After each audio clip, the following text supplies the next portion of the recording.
Blake's Buzz Live. Buzz, buzz, buzz, buzz, buzz, buzz. It's Blake's Buzz Live. Buzz, buzz, buzz, buzz, buzz, buzz. It's Blake's Buzz Live. More, hate less, read comics. It's Blake's Buzz Live. Buzz, buzz, babies. All right, Buzz babies, we're going live on Blake's Buzz Live, episode 18.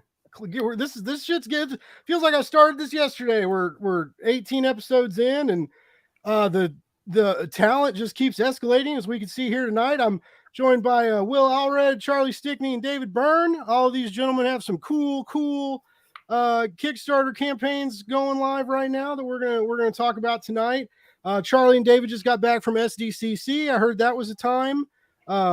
Well, maybe we can get some. I'm interested to see some or hear some fun stories from you guys. You know, the deep dark secrets that no one talks about and tweets about. We're going to talk about that tonight on Blake's Buzz Live. I've been guaranteed a scoop. I'm kidding. No, we're just going to bullshit and have fun. I'm going to go around the room and introduce everybody, and then just hit the ground running. People that are tuning in live, welcome to have you back. Thanks for stopping in. I do agree. It's a really great lineup. Way too much talent for one show. I don't know what these guys were thinking, but we're going to roll with it. Charlie, you may be. I think we lost him. Needing to iPad it up, maybe. Yeah, yeah, we just lost him. He'll be back. No, not Charlie.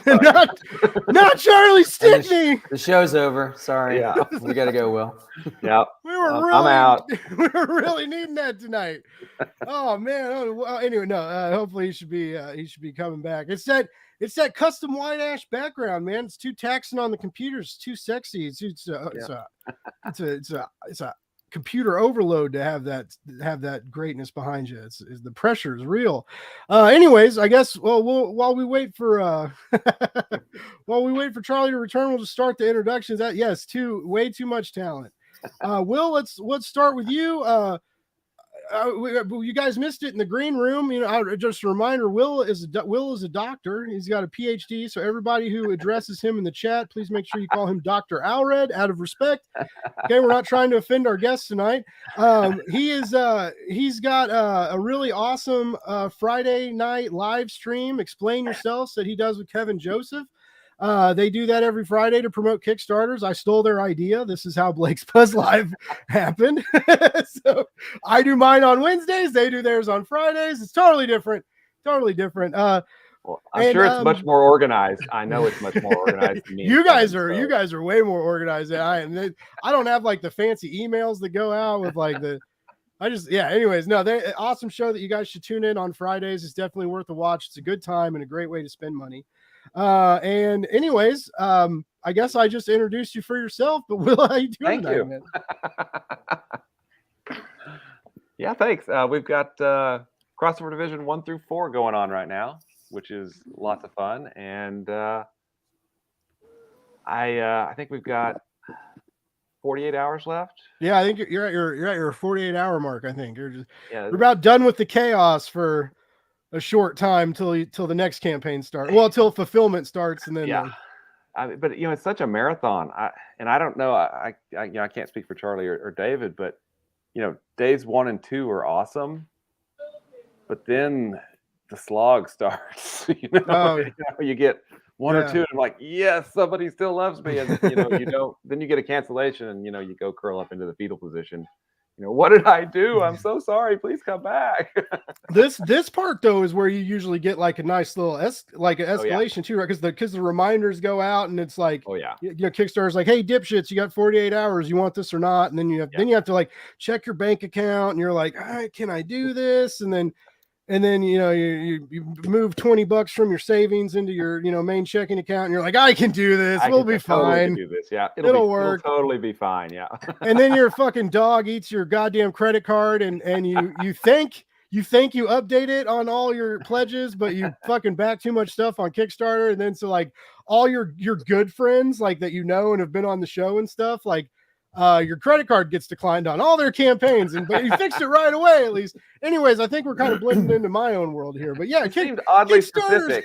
Kickstarter's a wild time. It's wild and crazy event. But like we talked about, you're past the slog. You're right there at the end. You're overfunded. You met some stretch goals. You're So I mean, you're coasting. Does anything happen in these last few days? Like, are the nerves and jitters still there, or are you kind of like we can kind of start checking out? We're here now. Well, I am a little nervous because, we have, and I'm sure Charlie and David can talk about this too. We have goals, the official goals that we set, but then we have the goals that, gosh, it would sure really be nice if I could hit 300 backers on this campaign.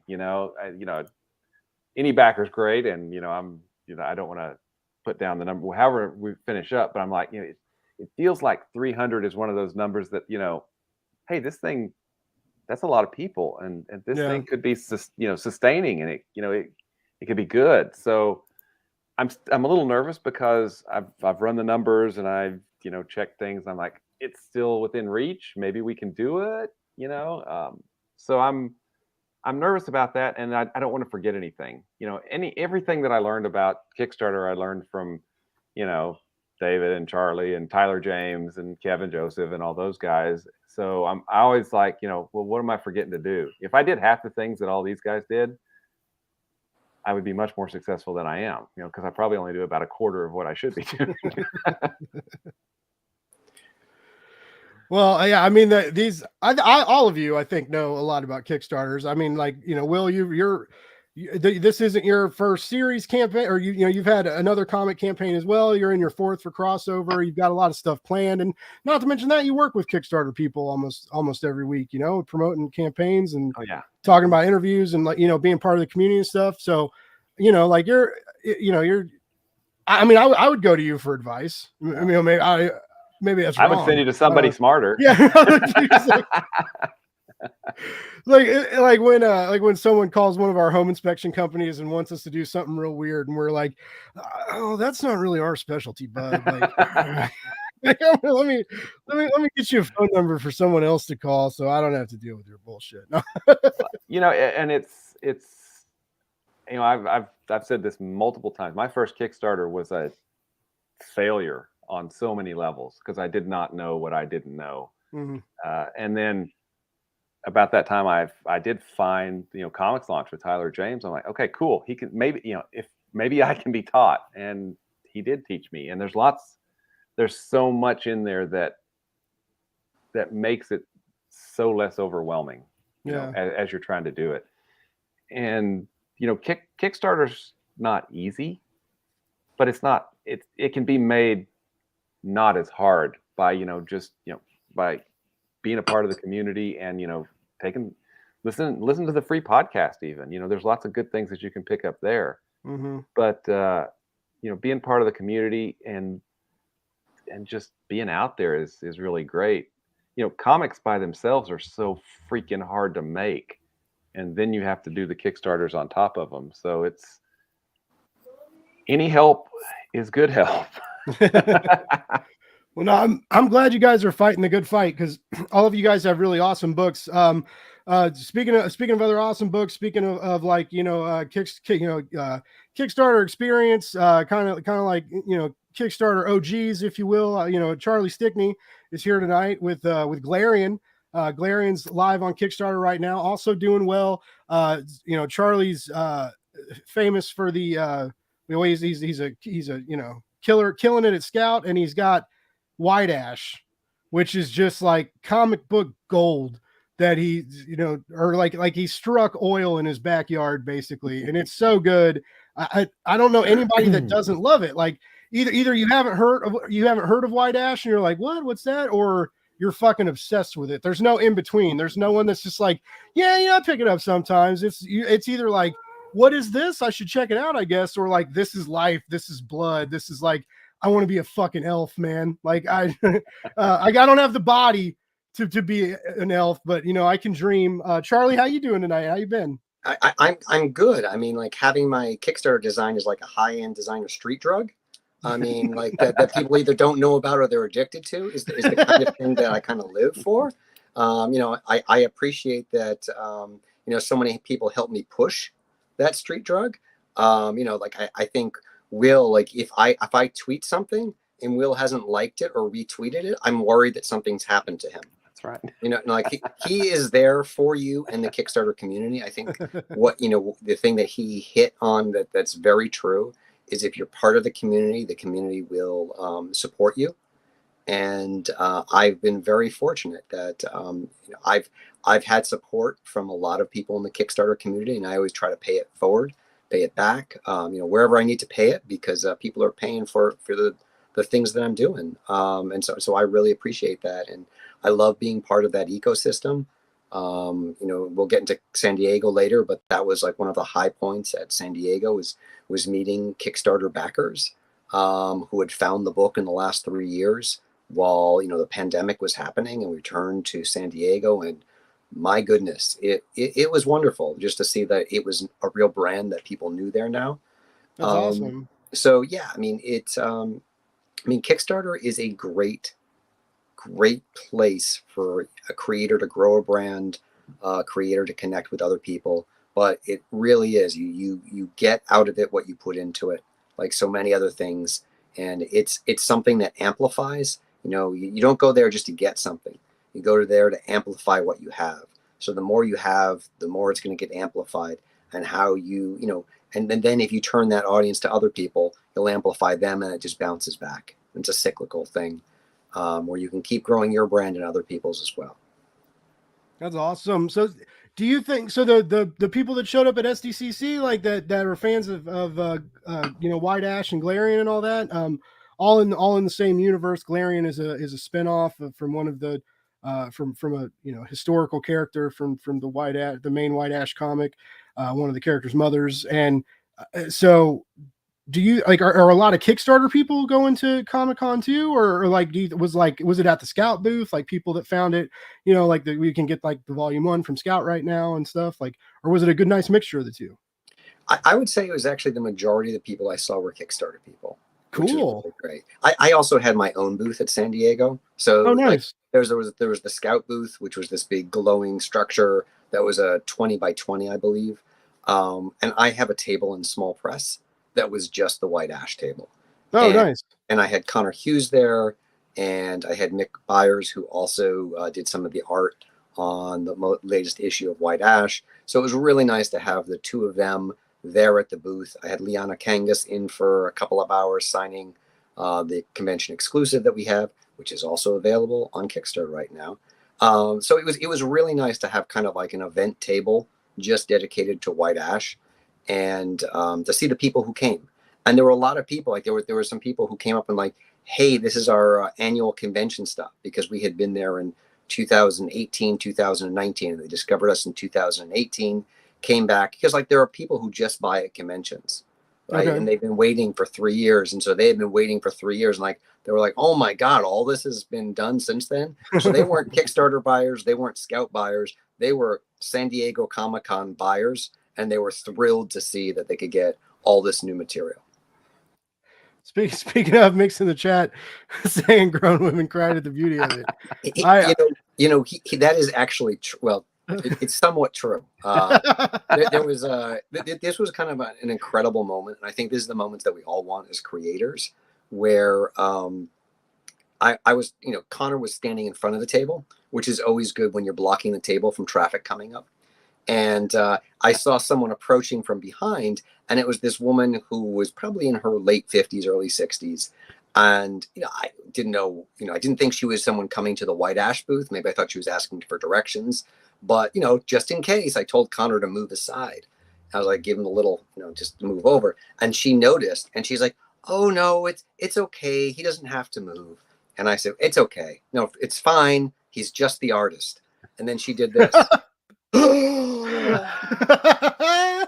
And started shaking, and she looked at him and she said, are you Connor? And he said, yes. And then she turned and looked at me and she said, are you Charlie? And I was like, yes. And she goes, oh! Just like really, like he was, Mick was not kidding. She was shaking. She was so excited to have met us. And she had been a Kickstarter backer that had been following White Ash for a couple of years. So cool. And it was incredible to meet someone that appreciated the series that much, and that we, in her mind, You know, I mean, plenty of people will tell me that's not the case. We were celebrities, you know, like it was really nice to be there in that moment and be able to be really nice and give back. Charlie is quite the storyteller, you know. But what was also fantastic was then Connor, who was kind of so moved by her, gave her a very good rate on a Galarian sketch cover. Nice. And if you go on his Instagram, this cover is insane that he did for her. So he did this Uber fan right, and it was just this incredible thing that he did for her. And so now she's even more a fan. I was unfortunately not there at the table when she came back, but Mick was afraid that she was literally going to die when she saw that, to be overcome by emotion to see what Connor did for her. So, you know, like being able to connect with people like that, where the work means something to them. And like you get that through Kickstarter.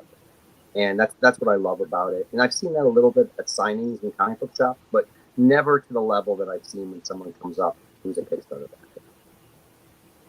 That is very cool. I'm trying. Do you know what? I'm trying to pull up Connor's Insta. Do you know what his? You know what? Since Mick's in the chat, why don't we put him to work? Mick, if you can find the link, why don't you put it in the chat and then do Blake's job for him? Yes. Dude, that's my favorite thing. I tell people that at work all the time too. They're like, hey, don't mess with this email. I'm like, love doing less work. Don't have to tell me twice. Like, you take that email, do whatever the fuck you want to do with it. I won't touch it. I'll sit here and retweet Kickstarter campaigns on Twitter. It'll be great. Anyways, so yeah, Charlie, happy to have you back on. I was telling everybody this is Charlie's third time on Blake's Buzz. He's officially like a super friend of the show. 2 times you're a friend of the show. So Will and David are now official friends of the show. I need to go back and listen to the podcast I did with Jared Lujan, and because we defined it like up to 5. Like if you're on the show 5 times, you're an official co-host. I can't remember what 3 and 4 were though. I'll have to go back and figure that out and give Charlie his new title. I know he'll be waiting with anticipation. Actually, as long as like 5 times isn't you end up in a trunk on your way to Blake's house to live in his closet. You know, like then I'm fine as long as it's not that. Mick, while you're looking for Connor Hughes' Instagram, go back and listen to the Jared Lujan episode I did, and tell us what the rankings are. It's just like the con, Charlie. He's just putting Mick to work. Yeah. And so anyway, Charlie, happy to have you back. And last but definitely not least, we've got Steak and Steak Presents Jessamine Scribe.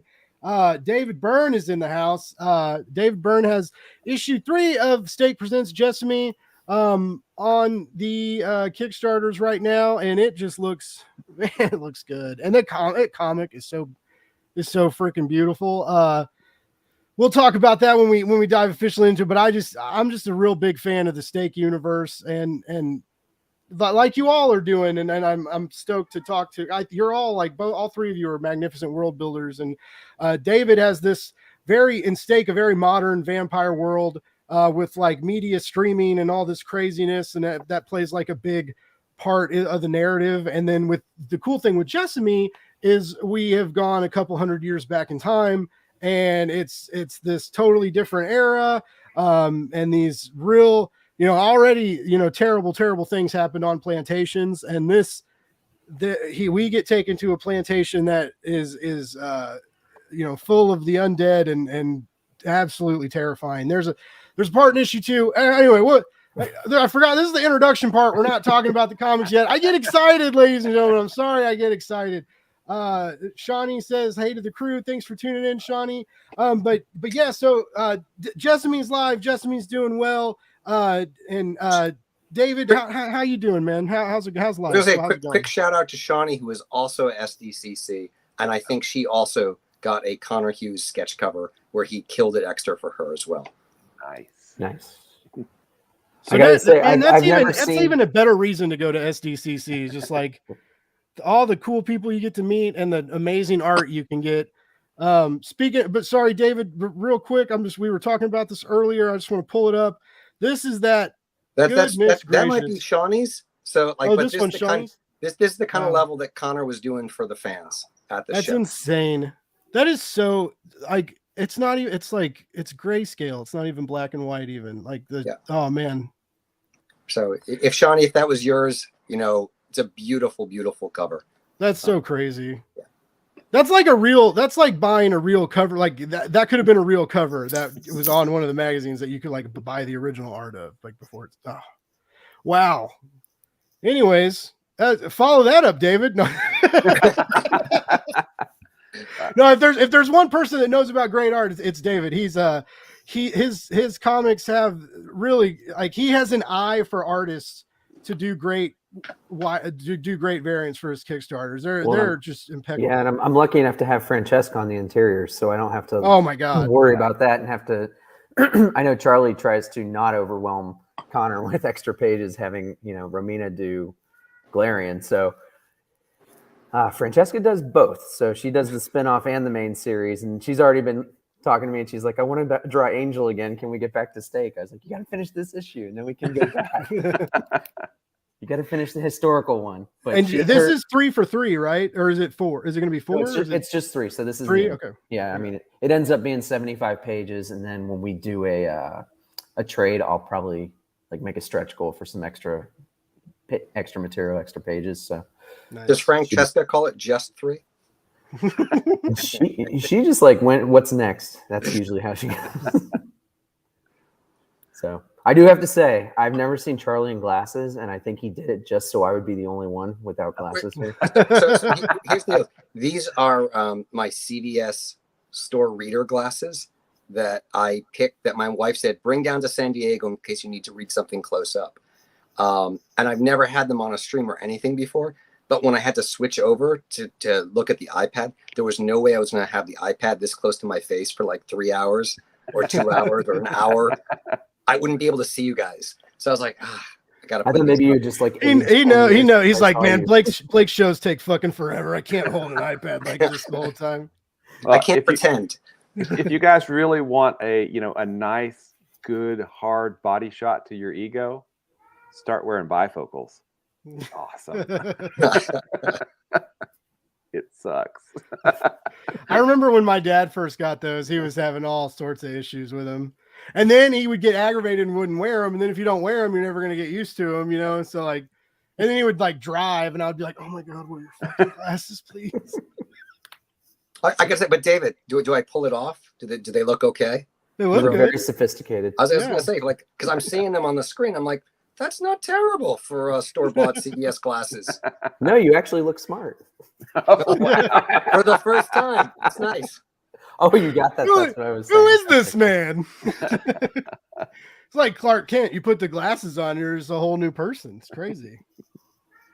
So Jessamy is live. Jessamy is also doing well. And we got Will's is almost ending. Charlie and David have a couple weeks left around there. So we got plenty of time to maybe get some new stretch goals, get some new cool stuff. I'm excited for all these campaigns. I'm really excited to get these new chapters of what's going on. Crossover Division left us with, all of these left us with quite the cliffhangers, which I guess is the nature of comics. You got to end it and make people want to get the second one, and Kickstarter's even a bigger hustle for that, right? Because you got a longer wait, and you got to really, like Charlie mentioned, turn it into this wonderfully exotic street drug that like you get that fix and you got to have it. You got to have the next one, right? And so like, I guess we'll start with David. This is Jessamy. You're in this world now, right? So you've got a building audience, both coming from the Scout release of Steak and the Kickstarter releases of Jessamy. Like Charlie mentioned, you were at SDCC as well. And you had brought some goods with you to table up. How was your response to people coming up and talking Jessamy and talking Steak? Like, did you get you got a lot of people coming up to you at cons? I did have a handful. I didn't actually have a table. I ended up stealing someone's table. Nice. So no one knew I was going to be tabling there. But I did. The lovely gentleman Charlie was willing to receive a box of books for me. So in case something did happen, I did have a box full of stake books. So I was able to talk to a lot of new people. I did see a couple who were already familiar with the series, but it was really basically sharing it with a brand new audience. Printed postcards for the Kickstarter for people. Awesome. So, yep, it was a lot really good time. We got a couple fans of Francesca in the chat. We got Firehawk 2069, and we got Baylorock. Yeah, she brings crazy quality to the to anything she works on. She's very humble too. I know she's very quiet because she's getting comfortable with English as well. But like when I talked to her and Jonathan, like, and I just kept being like, I was like, dude, I kept being like, Blake, reel it the fuck in, man, because I was just like, I love your art so much. Oh my god! And like, well, you like, better not have been encouraging her to work with Jonathan. No. Hey, you heard the clip? we were like, you can't work on that yet. No, I saw their post with what Amanda and Jimmy Palmiotti said to them, and I was like, you guys need to shut up. They don't need to work together. Oh, I didn't see that. They Jimmy replied to him. That's cool. They mentioned them like in they met him at Heroes, and they wrote something in their like a book for them about how they should work together. Oh wow! I'm like, no, don't listen to them. He's great. Like, really super nice guy. Yeah, they both are really cool, and I thought I was cool. Like I'd set up the interview with Jonathan, and I was like, if Francesca wants to like come on the show, she can. And like, cause I wanted to ask him about like how they met and stuff, like, cause I thought that's such a cool story. Like she came to do like conventions in America. And then like, I was like, like they put all that on Instagram, and I followed both of them and I was like, man, they sure are everywhere together now that she's here. And then it was like, oh, they had this like cool, like nerdy comic book love story. And like, nerds like me got to like watch it happen, and then like they did all these appearances together at like signings and everything, and so yeah, it was cool. Talking to them was awesome, and yeah, she just her art. I love your story and I love your characters. Like Jessamy is such a boss, and she's just such a badass, and but like the art in these books is just top tier in every sense of the word. And Jessamy is even better, I think, because it's so much more detailed, like the time period, the clothing that everybody wears, the ships, the atmosphere, all these, the horses. You always hear like horses are like cars and they're like a pain in the ass to draw, right? Mm-hmm. And so there's just all these elements that she adds. I also noticed reading the second issue, I was like, there's always a lot of people in these scenes. And I'm afraid she's gonna track me down and kill me one day.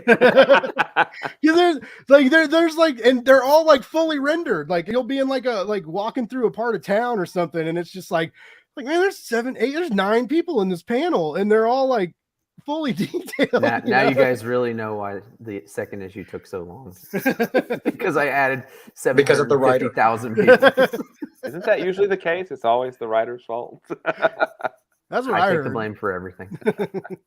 But no, it really works. And as I mentioned earlier in the intros, there's a scene in issue 2 where they're people farming, right? And I would rank that up to like visual shock value and just the way Francesca draws and how absorbing the story is and everything. It reminded me of like seeing the Matrix battery towers, right? Seeing that movie for the first time, and like like it's not these people are like really are these pod people being grown to like power, and when you like snap into that, and like that was very similar to the shock value I got.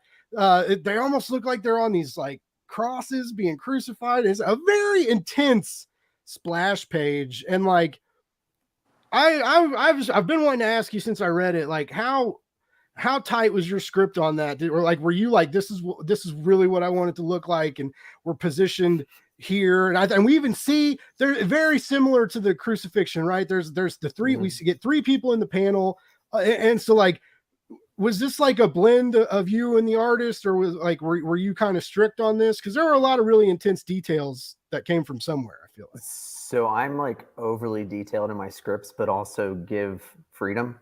So that's pretty much how I wrote it. And and then she filled in the design elements, and basically that's how we work. Sometimes she's like, well, just so you know, I combined these two panels because I thought it would look better, and I'm like, it usually always does. I mean, we get, even with the initial language barrier, everything seems to go pretty well. Every once in a while, I can tell you a funny story about the language barrier in Steak. There's a scene where Angel is flipping off a police officer through a window, and I said that she flips him the bird, and I guess that's not slang in Italy because she drew a bird flying at the window.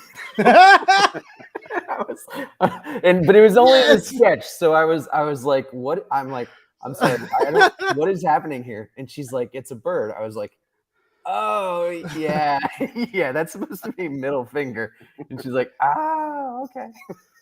Oh, that's awesome. But yeah, no, I'm pretty detailed. Charlie's seen one of my scripts. It's like almost OCD level. It's like Alan Moore light. Yeah, I mean, it's fine. Alan Moore. without the exposition. So I mean, it's nice that he's on the other coast. So, I don't have to worry about, if he's going to go chop someone up, it's not going to be me first. Totally fine. I had my opportunity last week. If I didn't, You're on the list though, Charlie. You're on the list somewhere. You're on the list now. Even, but if you take your glasses off, he won't know who you are, and you'll be able to lose him. And then he'll be like, "Who's this Charlie? I didn't know who's this guy on my list? I don't even know this guy." Chaos and Comics, thanks for joining. How you doing? We appreciate you stopping by. I agree with Bale Rock. The bar scenes and the tavern scenes in Jessamy are really, really impressive. Just because you get dropped into there, and the tables and the stools are full, and it's that was a full the bar. Very first scene of the entire series, and that was the first thing she ever drew for me. So when I saw that, and she had put the light just from the candles, that was the only color in that first page. I was just like, oh, this is going to be a great fit. So more and more I used to be irritated with black and white comics because when I was a kid, or not a kid, but when I was younger, I bought one of those X-Men Essential collections, and it was really cheap. I bought it online on eBay, and when it showed up, it was in black and white, right? They didn't start doing the epic collections in color and stuff yet. And I was like, man, I don't know. But then now I've started reading manga, and I really dig the black and white narrative and stuff. And Jessamy is just it's black and white, but there's some color splashing and some very cleverly placed hues, and the scene that I was talking about, the splash page where these people are being drained of blood, it's all black and white, but there's these red lines which are feeding these, and they're being drained through these lines, and they're the blood's going into these bottles, but the lines are they're all red against, and it's very stark and vibrant against the main splash, and they kind of look like veins, and I don't know, man. You guys should fucking back this book just so you can know what I'm talking about. It's you can get all three covers. There's even a really wonderfully priced connecting cover variant pack you can get, and if you show the artist proof that you got that, you can be entered into a sketch competition, which is super dope. And it's 25 plus shipping for the 3-pack or something. That's with shipping. So it's just 25 with shipping for all 3 issues. Damn, and you get a ticket. You get a ticket to a sketch. You know what I mean? Yeah, he has 2 sketches he's giving away. So I mean, there's a lot of backers here, but not everybody's going to be getting that 3-pack. And it's entering that is a good chance to win some original art. It's not like you're entering some contest on Sprint for concert tickets or something, right? The pool of people is slightly smaller, so you have a legit chance. Also, I'm a sucker for connecting covers, and it's a great price. But also Francesca's covers are great, and there's 8 or 9 variants that are also great. It's got a lot of great covers, and you're doing a custom acrylic one too, right? Those things are bonkers, insane, and you have to. If you buy one, you get to pick how it's layered. Yeah, and any cover from the Jessamy series, all 3. God, that's too much power, man. That's You can't give me. Yeah, and chances are you'll get a 1 of 1 because not a ton of people are going to order that because it's really expensive. Yeah. Oh, yeah. I mean, I wish I could. I mean, like even metal covers are like are crazy. For we got- David's next campaign, he's doing a hand-blown glass cover. and- There's a guy in Venice who's actually doing it, and like you can choose the different pieces of silicone that he melts down to make it. Look, I told you that in confidence. We were waiting to drop that news. Yeah. And that's why we're here tonight to drop bombs like this. This is the buzz. David, I have Oh, a quick man. question for you. When you went into Steak and Jessamy, you made the choice to go black and white. And I'm just kind of curious, what your why, because that's a pretty bold choice, and I don't know that it's interesting. I'm just curious why you went that way. So actually, it's not as much thought as you would think. Okay. The original artist said, "I want to do it this way," Oh, and I said, "Okay, can we?" He wanted to do black and white because that was his primary medium, and he didn't really want me to get it colored. And I said, "Can we mix in some, colors here and there?" And he started playing with that, and he really only used the reds. Then when Francesca came on for the spinoff, which was actually drawn right after issue 1 of the main series, she started doing her stuff. When I needed to replace the original artist, she jumped in and said, "I'll do it," like almost immediately. She's like, I want to do it. So she basically set the tone with the way she does her grayscale with, that I'd say sparing color, but I think it's just crucial. Like when she uses it, it's important. It's not like I've seen a book where they did that, and Charlie knows what I'm talking about, where they colored like a coffee cup that had nothing to do with the story. And I'm sorry, I just gave Charlie a flashback. I know. You can see the color drain from his face. I wasn't sure where he was going because we have lots of horror stories, and he's like, and I like my I had completely repressed it until that moment. It's like one of those things when you see like you're like, oh, cool, spot color, but spot color with no seeming rhyme or reason. Like not to direct the eye. It was just like the artist picked his favorite little piece of the scene and he's putting color on it. And David's right. Like it really was like a coffee cup here, the guy's hat. And it wasn't even like the hat of the main guy. It's like the hat of the guy in the background. Like for whatever reason, I mean, maybe the artist had something, but like, I mean, it's true. Like you really need to be, if you're going to do it, there's a way to do it right. And Francesca kills it. Like she is such a talented artist, and you can see the evolution of her art, and that's the wonderful thing. The more books that you do with the same artist, Yeah. You as a writer establish a rapport with them, but hopefully as they understand the subject matter a little bit better and they find a style for the book, they just get better. And her evolution from the first thing that she drew for David to where she is now, it's night and day. Well, it's good to begin with, but yeah, I mean, and her ability to put emotion on the faces of characters is just out of this world. Mm-hmm. Yeah, it's as Bellerock mentions there. I think I don't know if I don't remember the actual issue, but I do remember her doing cool stuff with police lights. There are a few times in Steak, I believe. Steak, by the way, is what Jessamy spins out of. Jessamy's actually in Steak, and she's got a protege. We're in the future. I love how humanity finds out. We're in the present. We're not in the future. We're in the future compared to Jessamy. But like, anyways, let me just get all convoluted as fuck while I'm trying to sell this guy's comic for him. Anyway, but there's the way what happens in Steak is these vampires do a live stream and they're like, "What's up, meat? We're vampires and we're real and we're going to be a force to be reckoned with in your world and you're going to know about us from now on." And dude rips this kid's heart out like on a live stream. And, that's how humanity finds out about vampires. And then of course, like now we have like, a vampire branch of police, which is kind of what we're dealing with in Steak. There's like a, police academy, but for vampires and not as funny, but it's a really intriguing world. And yeah, like both David's scripts and these characters that he makes and his dialogue is real sharp all the time. And he puts his characters in great places. And yeah, like Francesca, just seals the deal on all of it. Like I can't praise her artwork enough. And yeah, the way it's colored is really cool. Everybody's like, there's so much emotion, even in the action stuff. And I told Francesca that when I got to talk to her, and I was like, so many artists, a lot of times it's one or the other. Like they're okay at action, but man, like the character scene, the character driven scenes where you like learn about them, like those are amazing. Like it's like you're looking at a real face and watching it change. Right.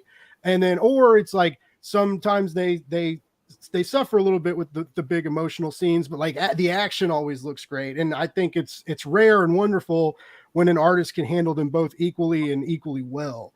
And she's able to do that, which is good, because your comics have a lot of emotion in them, and they're like not just like heavy-handed, drama, but like there's a lot of sass and intrigue and sexiness, and you need to see that in your characters to pull that off, I think. Which I don't think it would be nearly what it is without her level of ability to draw the emotions into the characters, because it really is on every page I try to have the characters emoting, and if she couldn't hit that, it would just be a total failure. Well, I think maybe a lot of sass in real life too. What's that? You got a lot of sass in real life too. Me? Not just on the page. That's right. Yeah, I'm super sassy. Yeah. If any of you wants to take That's this on, if we could get a funny vampire police academy, though, like maybe. Well, hang That's on the a next second. spin-off, right? That's the next one. Are you sure it wouldn't suck? Oh, Sorry. that's the Kickstarter trailer right there. Like a bunch of like real cheesy jokes and great art. And it's like, are you sure it won't suck? Question mark. Get that You've got early like bird the special. sound effects guy who's doing like the slurping sound. Hey, go back and read the last line of Steak Volume 1. You just made my pun. Speaking of Steak Volume 1, there's a really gorgeous collected edition out these days. What's it called? Like Real Skin Sexy Touch cover? Or what's it called? Soft touch. Oh, okay. Soft touch. It's just the soft touch, Blake. That's all you need. It's the flesh book. It No, like, just sounds so intimate for like a trade. Like, it's like there's like gatefold covers and metal covers and spot gloss and blah, blah, blah, and then we have like Soft touch. or the deluxe soft touch trade. Spread those pages, ladies and gentlemen. Everybody needs a little soft touch in them. But yeah, it's a nice collected edition that you can get. I think now anywhere fine books are sold, in shops, out of shops, your favorite book retailer, Scout's website, you can get it anywhere. My trunk on any corner in any town. Track David down at the local Walgreens when he's picking up the prescriptions, and just be like, what's in your trunk? I need that volume 1. I need that sexy touch cover that Blake talked about the other night. I need that. It's like basically any comic book convention. It doesn't matter whether he's supposed to be there or not. There will be a table where he's just sort of taken over, selling it right there. Yeah, I mean, it was just the biggest con in the world, and I just plopped down at an empty table. Well, you were doing Chuck Pino's show, and like someone was in the comment, like you were like, I don't know, I'm gonna get these. You're like, I guess I'm going. I got to get these books sent out, and then like it sounded like you knew them, but like people in the comments were like, "Oh, David, send them to me and pick them up when you come down here." Oh, yeah, like, that was for Chicago. Yeah. Oh, Chicago. Okay. Yeah. Okay. I have figured it out. It's not as complicated as I thought it would be. I like that. It's like bootleg Comic-Con. Like you just like have this like briefcase full of comics, and you just like show up, and you're like moving. I envision like you moving around to different tables, and like the con police are like marching around, and they're like, because you don't have the badge or something, and they're like, you can't be behind the table, you don't have the right badge, and you just have to like keep grabbing your briefcase and running, and then like setting up at a different table, and like that's not really what happens, but it's fun to think about. Well, I've graduated from the trench coat with the books inside. That's what I was by the bathroom. Can I interest you in Jessamy? It is very hard to pull off, because like in 2017, I was at San Diego and I didn't have a book. I didn't have a table. I had little cards I was trying to give out, which were like advertisements for White Ash that was coming. And, I got kicked off the con floor. I was told they're going to take my badge if I gave out any more of these free cards on the con floor. And, it's like, I was just trying to give out little like 3x5 business cards with a URL on them. David's selling books at San Diego. He's selling variant covers. I've seen the spread. Like he's just like spreading out. He's like, here I am. What are you gonna do about it? So Thursday, I was like, man, maybe I should call Ashley and have her overnight my banner.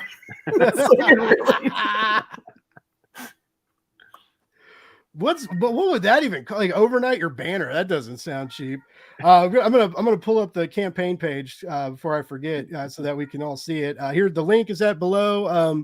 This is the Jessamy campaign page. Let's see where are we at now. We're at $17,812 of a $7,500 goal. Over 400 backers. We got 12 days to go.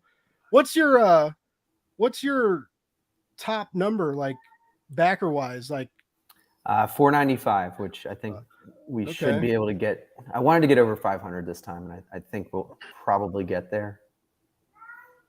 All right. It looks like you got one tonight. I think Chaos. Chaos said in the chat he backed you tonight. So here's the cover to number 3. And this is kind of like what we've been talking about Francesca's artwork. Yeah, that's number 1. More of it. So this is sorry, never mind. Just kidding, ladies and gentlemen. That's the first issue. That cover has. I mean, she killed it so good on that cover. And usually when we take stuff to the direct market, we like to change up the covers. And I'm like, I don't want to go away from. You want to keep cover. it? That's cool, man.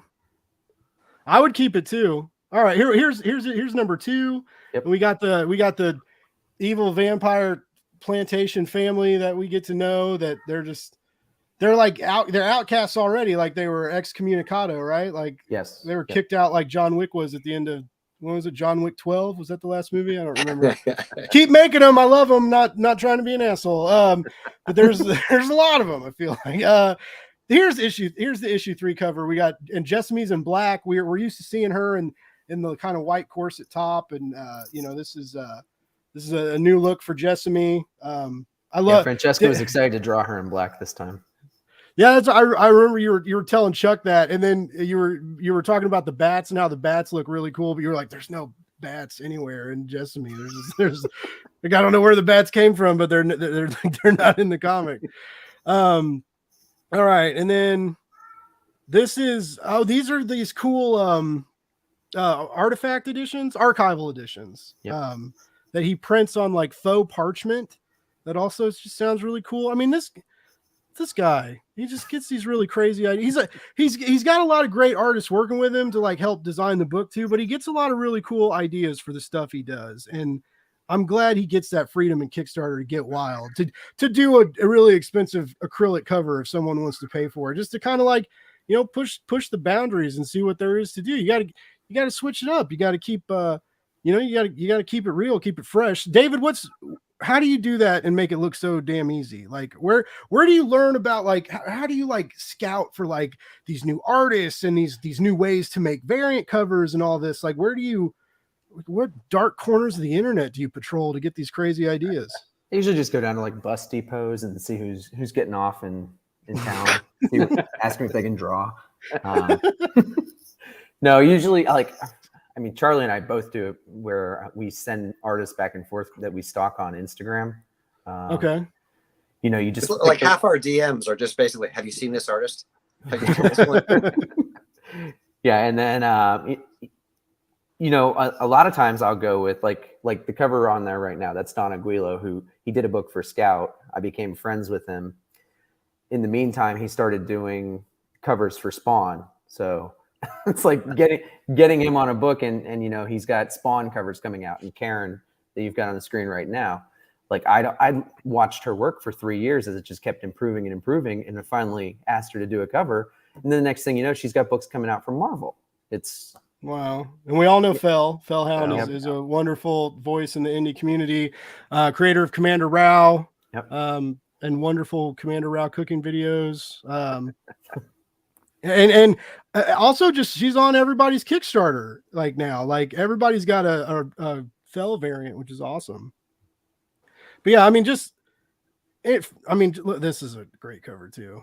That's actually watercolor too. And she colors it live on Instagram if you want to see the process. Wow. That's crazy. All the little details too. It's so, I love comic books. And these are like yours and Charlie's variant add-ons are so dangerous for me, because I always tell everybody I'm a recovering variant addict, and like I'm a sucker for the pinups, and these are all like beautiful, sexy vampire pinups, but like, I mean, it's not just like, it's just like, it's great. Like, these are just gorgeous. And then this one I got for a whole $1. I thought that was awesome. Like, technically for free, but they couldn't add like a free add-on, so they had to charge you $1. So like, what is it? Like, how do you say his name? Brow? Yeah, Brow. Yeah. So like, I can't wait to have that one to It's really beautiful. look Like, at. and he banged that out so quick, I couldn't believe it. I love the similar to what Francesca does with the blood and stuff in some of the scenes. It's that like grayscale with the really stark, bright redness contrast. And then here's the connecting set from Aranga. Not going to pretend I'm going to pronounce that last name right. I told him he needed to start going by Aranga D. So many artists do that. They're like, it's just, they're like, no, I'm not going to let you white people aren't going to get it right. Like, they're just like Deva Surendra. I actually learned how to Surendra. say it. But anyway, so this is the 3-pack you can get, which looks wonderful. And then like we mentioned, $25, you get that, and then you send the artist a receipt, and then you get entered into a contest to win some original art. And everybody loves original art. Like that's the next step, man. First you start buying comics, right? You go to the store, you start buying some comics, and then you're like, then you're like, ooh, there's other I got to go to a specific comic store to get the comics I really want. And then you're like, oh shit, there's crowdfunded stuff. I can get stuff that's not even going to be available in the stores sometimes. And then you start buying these crazy variants and shit. And then you're like, ooh, I got to get these connecting variants. And then you're like, I need original art. And then that's when you've fallen off the deep end. There's no going back. And then you start buying actual pages of shit. And then it gets crazy. So yeah, that's the evolution of a comic book nerd, basically. Okay, so here we're getting to some art. Oh nope, here's the crazy acrylic cover. Will this work? Is that? Yeah, it's working. There we go. So yeah, you can see how it's like layered. That's so gnarly. Yeah, actually, even if you run your hand over the different devices on the cover, they're at different print levels. Wow. So what can I ask you what that costs, or is that rude to do on live stream? I don't know. I mean, they're over $100 a piece just to produce. So we're past the metal pricing. Oh, way past it. way. Exponentially past it. How'd you hear about that, or did you see that on like someone else's campaign or something? So we started working with a new printer earlier this year, and I'm always looking for interesting things. And I said, what can you do? And then we had a nice little meeting. We came up with some interesting things like carbon fibers. They can do glass. There really are glass variants. Yeah. Oh yeah. They're not hand blown. They're thick. They're thick, and like CGC won't grade them because they're afraid that they will break when they try to put it in the slab. Wow. Here's some of that issue 3 art. Good, my goodness. This is what I was talking about though. Like some of these panels, there's so many fucking people. There's so many people on this. It's just the same people over and over again. What do you want? Yeah, but it's not. This isn't like the discourse the other day about tracing. Like when you use like the similar panels with very minimal changes to kind of usually get that kind of emotional punch, which is actually like I always love when that happens. And then like a couple assholes who thought they knew everything were like, that's cheating. I can make comic books better than you can. Anyways, this art is just absolutely stellar. We can see like the little hints of blood. Look at these horses, look like horses. Apparently, that like I've heard from so many artists that cars and horses are some of the hardest things to draw. They're like the hands and feet of some people, if you will. They just can't get it right. But Francesca can nail it. So yeah, just this you got to back this. You got to back this, guys. I haven't found anything she can't draw yet, honestly. Man, Jonathan's story. That's against the rules. Let's keep it that way. She is just so good. I mean, those are 7 and 8 panel pages, and she makes it look effortless. I mean, that's Yeah. that's freaking hard to do. Oh, I put so many panels on the pages, and she's like, so for the this was early on. She's like, for the next issue, can we do more 4 and 5 page or panel pages and less 8 and 11 panel pages? I'm like, we'll see what the story dictates. But are you like, okay, this one's gonna be 40 pages? You're like, damn it, I can't one wait. day she's just gonna come back and be like, it's $1,000 a page now. Yeah. Or she's gonna Or start she'll charging just me charge by you the panel. Yeah. Right. Oh yeah, charge you by the panel. What's And up, Pat, yes, Space you Between's in should the do a house. Thanks for silicone coming in. cover. As Space Between mentions, yes, the holy shit is a great way to put That's Pat Shan talking to us. Is it? Yeah. Oh, it is. That's Yeah. Space Between. Holy shit, Pat. And I believe you have like Pat's what, doing 3 cheeky. days? You have Pat's got like 3 days. 48 hours left to back Cheeky. Cheeky. But Yeah. I'm sure everyone who is watching this already has. Yeah, Like everybody 3/4 has. of the internet has. Mhm. That last quarter though needs to get on the book. Yep. And it's got some great cover artists. Oh man, Romina, Jen. Jen St. Ange. Yeah. yeah. He got Fabulous. me in that update where he was like, "Oh, I found the volume 1 Jen St. Ange variants. I got a few left." I was like, "Motherfucker!" And then I was like, I got the 2, and he's still. I haven't done it yet, but I'm still on the fence. He's got that Connor Hughes who works with Charlie in the White Ash world has a very naughty print that you can get. Like you're gonna want that. Like as the person who's seen both versions of that, you want that. I do. I just keep adding stuff onto that campaign. It's like, it's okay. I get paid Friday. It'll be fine. Pat, if my card cancels, I'll fix it in like a day or 2. No, I'm just kidding. I swear to God, He won't fix it. Yeah, I won't. I'll be. Remember that time I had you on my show, buddy? No, but yeah, I'm super excited for that, and that campaign's done. I think he broke 80, right? I think he's at. I think he's gonna break 85 now. 100,000. Oh my goodness. I Do they do give have- you like a jacket or something? Like if you do, like, does Kickstarter do anything for you, or are they just like, cool, dude, see you next time? Like, No, like, because they have all YouTube the sends you tech stuff. They're plaques. like, call us when you hit 1 million. Yeah. Well, I do like have it's the nice thing about like when you're doing it like that is if you have someone at home, it keeps you humble. Like because I've had some decent Kickstarters, and my wife is always like, "Have you seen the Sanderson campaign? Why can't you do something like that?" Oh shit! Oh, See, that's you do have a counter for that, Charlie. Just think about all the books that would be in your living room. Although I think the living room I could buy with that Kickstarter probably would be a trade-off she'd be willing to do. And Cheeky, it's an amazing campaign, but I have to say that I'm really disappointed in Pat. There was not a stretch goal at $69,000. I mean, yeah, Come on, big man. missed opportunity, bud. I'm really stoked though because I've been really excited.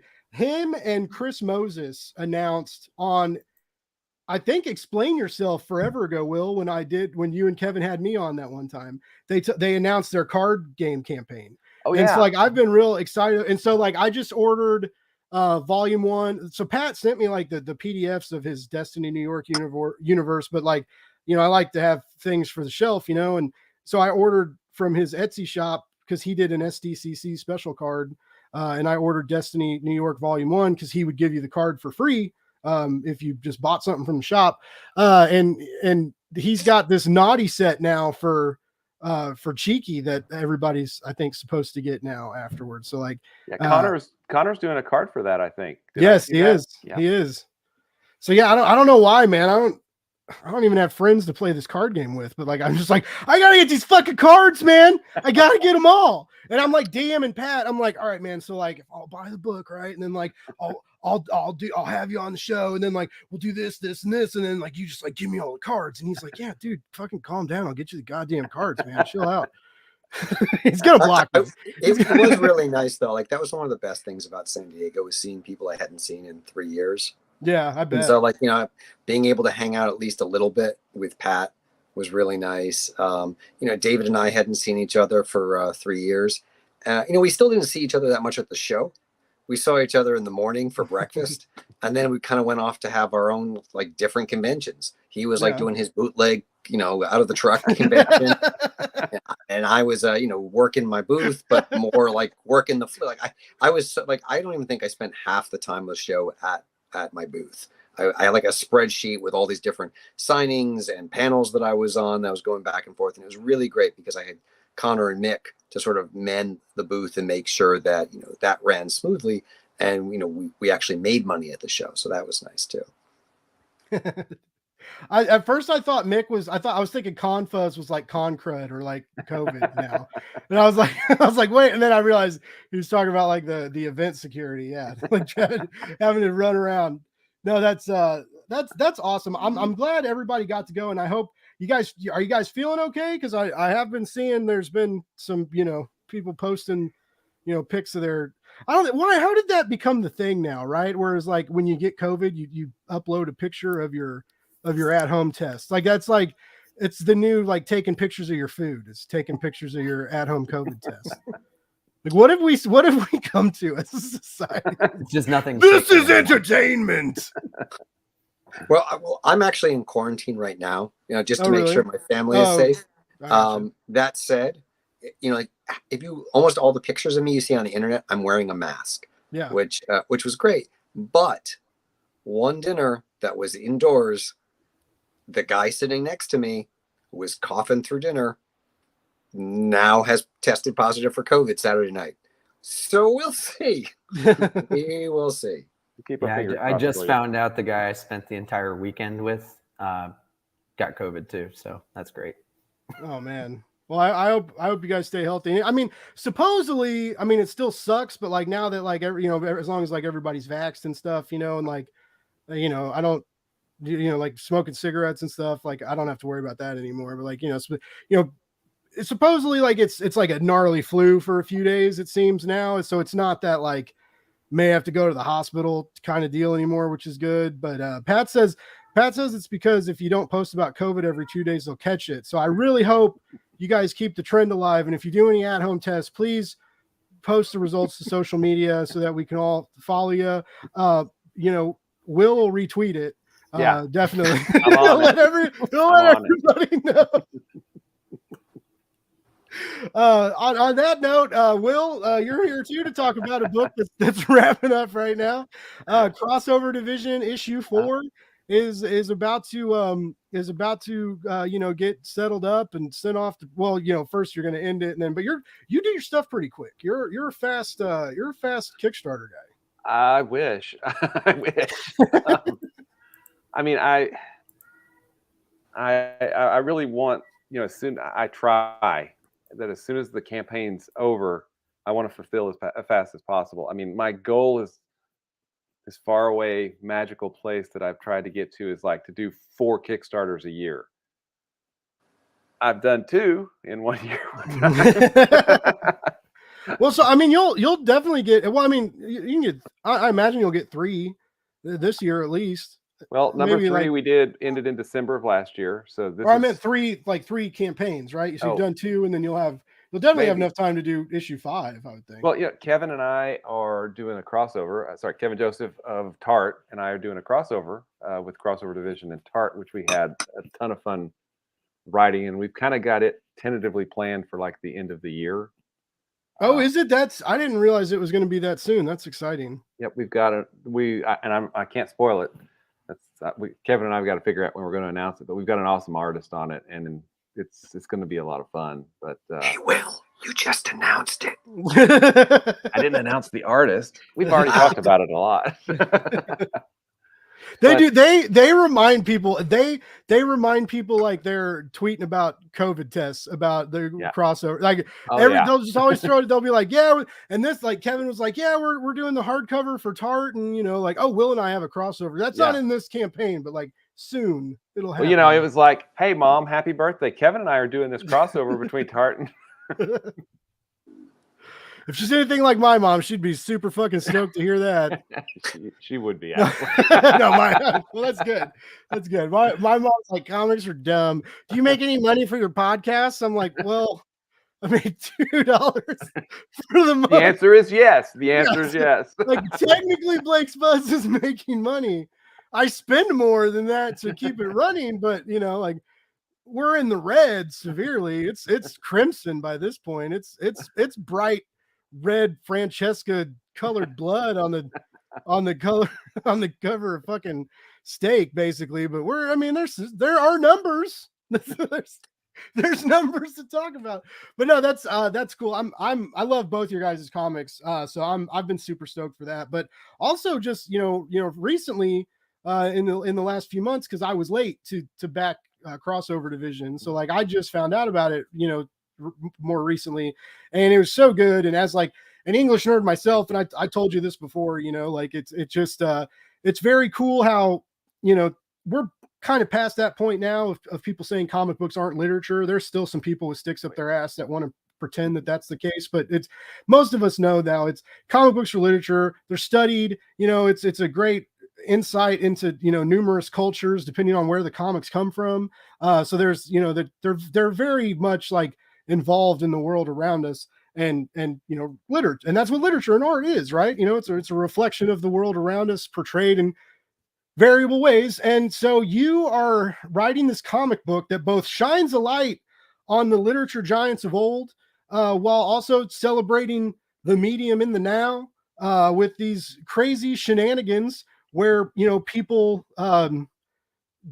basically like the narrative takes over part of the real world, right?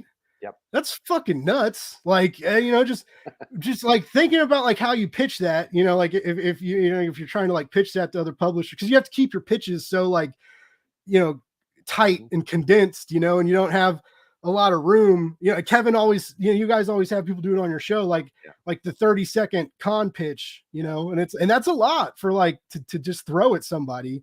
But I love it, and it's so cool. And you left us on it with a pretty big cliffhanger in 3.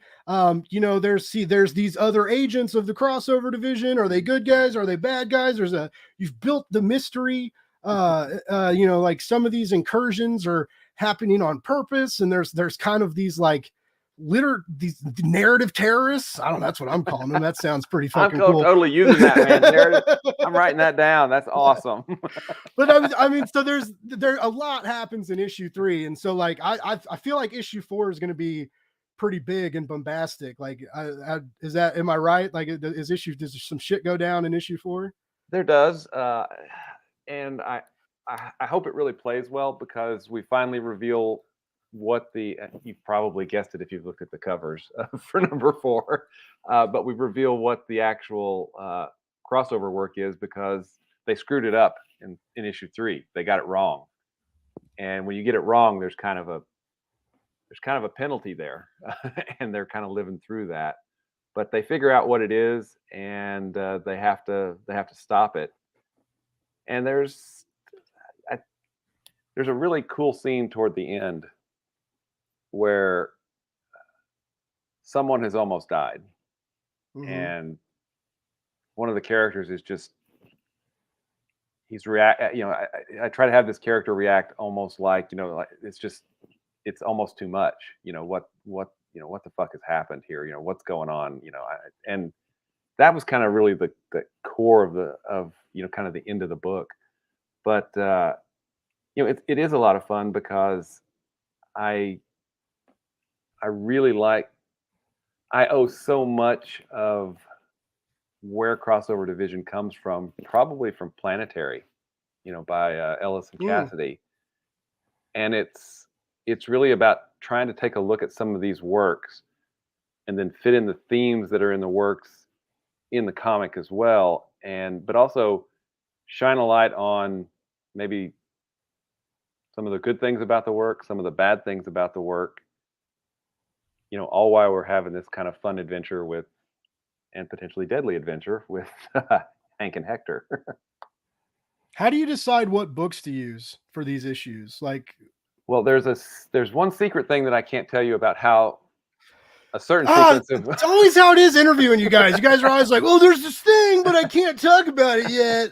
Couple months down the road, maybe, but now, no, you don't get to hear it yet." It's a lot of it's kind of works that I like that I can really dig into. I can tell you that issue 5 is going to be Dr. Jekyll and Mr. Hyde, Yes. which is going to be fun. Then we're doing, what's the next one? Let me think. The next one's going to be Island of Dr. Moreau. Okay. Ooh, that'll be nice and weird. Yeah, and then I think I've decided on it. I haven't. Now I've written those 2 issues. 7 and 8 I've not written yet. 7 is going to be something from the Cthulhu mythos. Okay. Because believe it or not, I was watching Alan Moore's BBC Maestro course, Oh yeah. and he was talking about some things, and I went, I'm stealing that. Is that worth the money, you think, Will? Is for people that feel like seasoned and new writers alone? Like, you think it's worth the scratch? It was only like, I think $35-$40, right? If I remember. Oh, really? I thought it was like 90. Oh, maybe it was 90. But yeah, I really think it's worth it. He is so freaking hilarious, man. I mean, Really? it is, and it's really well done. I mean, I've watched it over lunches, for the last few months, and it's, oh, I hadn't thought about it like that. It's always seeing something from kind of a different angle that I think is really kind of cool. You're actually on Emily Pearson's Yeah, this is one awesome of my favorite cover covers. for this issue. I love Yeah, it. I don't know if that might give away the work that's in question. I don't know, maybe. But we've got and then Mog. This one's cover. good too. This is the Oh, one yeah. you did a metal cover as well. Yeah, I've never done a metal before, and as soon as Mog, sent this in, after I picked my jaw up off the floor, I was like, shit, man, I'm gonna have to that. I mean, the metal. I mean, it'll just. Yeah, the colors in this would really benefit from that format. And I think. so I called up the printer and said, hey, what can you do with this? And he goes, oh yeah, we got you. That would be a really good acrylic cover. I'm not at your level yet, David. I'm sorry. and speaking of connecting covers, I love that. I love that 3 and 4. There's three different ones. 2 of them. Yeah. 2 different ones. Alice, the standard cover for 3 and 4 connect, and then Pablo's variant covers for 3 and 4 connect. That's cool. And that was totally independent. I didn't suggest anything. I didn't do anything. They were just like, here you go. I'm like, sweet. Connecting covers are awesome. And then you've got some of the sample pages here. This page coming up, I just love, because I told Alice, I said, hey, we're going to do a fun recap of the last issue. Except Hector's going to drop. I love this look. This is a great facial. Like, what the fuck? Yeah. Hector's going to draw a recap on a whiteboard of the last issue. And when I told Alice that, I said, go crazy. Just do your thing. But I did not tell her. So when you see that in Stake Season 2, I actually already talked to someone about drawing it for you. I did not steal that from you. Yeah, right. But up there, I didn't tell her to do this. I said, let's make it look like he's really working hard and it's really bad. You're going to have to draw bad, Alice, which, she obviously does. But if you'll notice on Hector's stick figure of himself, he gave himself muscles. And the tattoo. I see that. That's awesome. I was just like, yeah, that's so great. And then these pages just look so vivid. Our colorist is Ryan Kroboth, who's just amazing. He does such great work. And then I love the art team in your book. Like it does everything well. Like no page disappoints. Oh yeah. And then these are some older pages from Crossover Division #1. It's a short 8-page story that we did originally. I don't know, Flying Monkeys. I don't know what that could be from. Game of Thrones, right? Surely not Wizard of Oz, right? But no, it's a lot of fun. It's great. I know Kevin and I talk about this all the time on Explain Yourselves, but Alice lives in France. So, I can send her, she can, if she sends me a question or I can send her something, the next day in my inbox, I'll wake up and there's art. It's like magic, art. Elves are working, and it just magically appears. It's so awesome. David, you don't get that anymore because Francesca lives here now. You get same day art delivery. Yeah. That might actually be better. Yeah. No, it was always fun, with her being 6 hours ahead when she was over there. Mm-hmm. But yeah, this is we had Emily's cover, Mog's cover, and then we had, of course, Fell agreed to do a cover for us, which is awesome. And then we have, of course, Alice's and Pablo's cover. And Pablo will be coming back for number 5. So this was kind of me, shuffling things around because of scheduling and all that.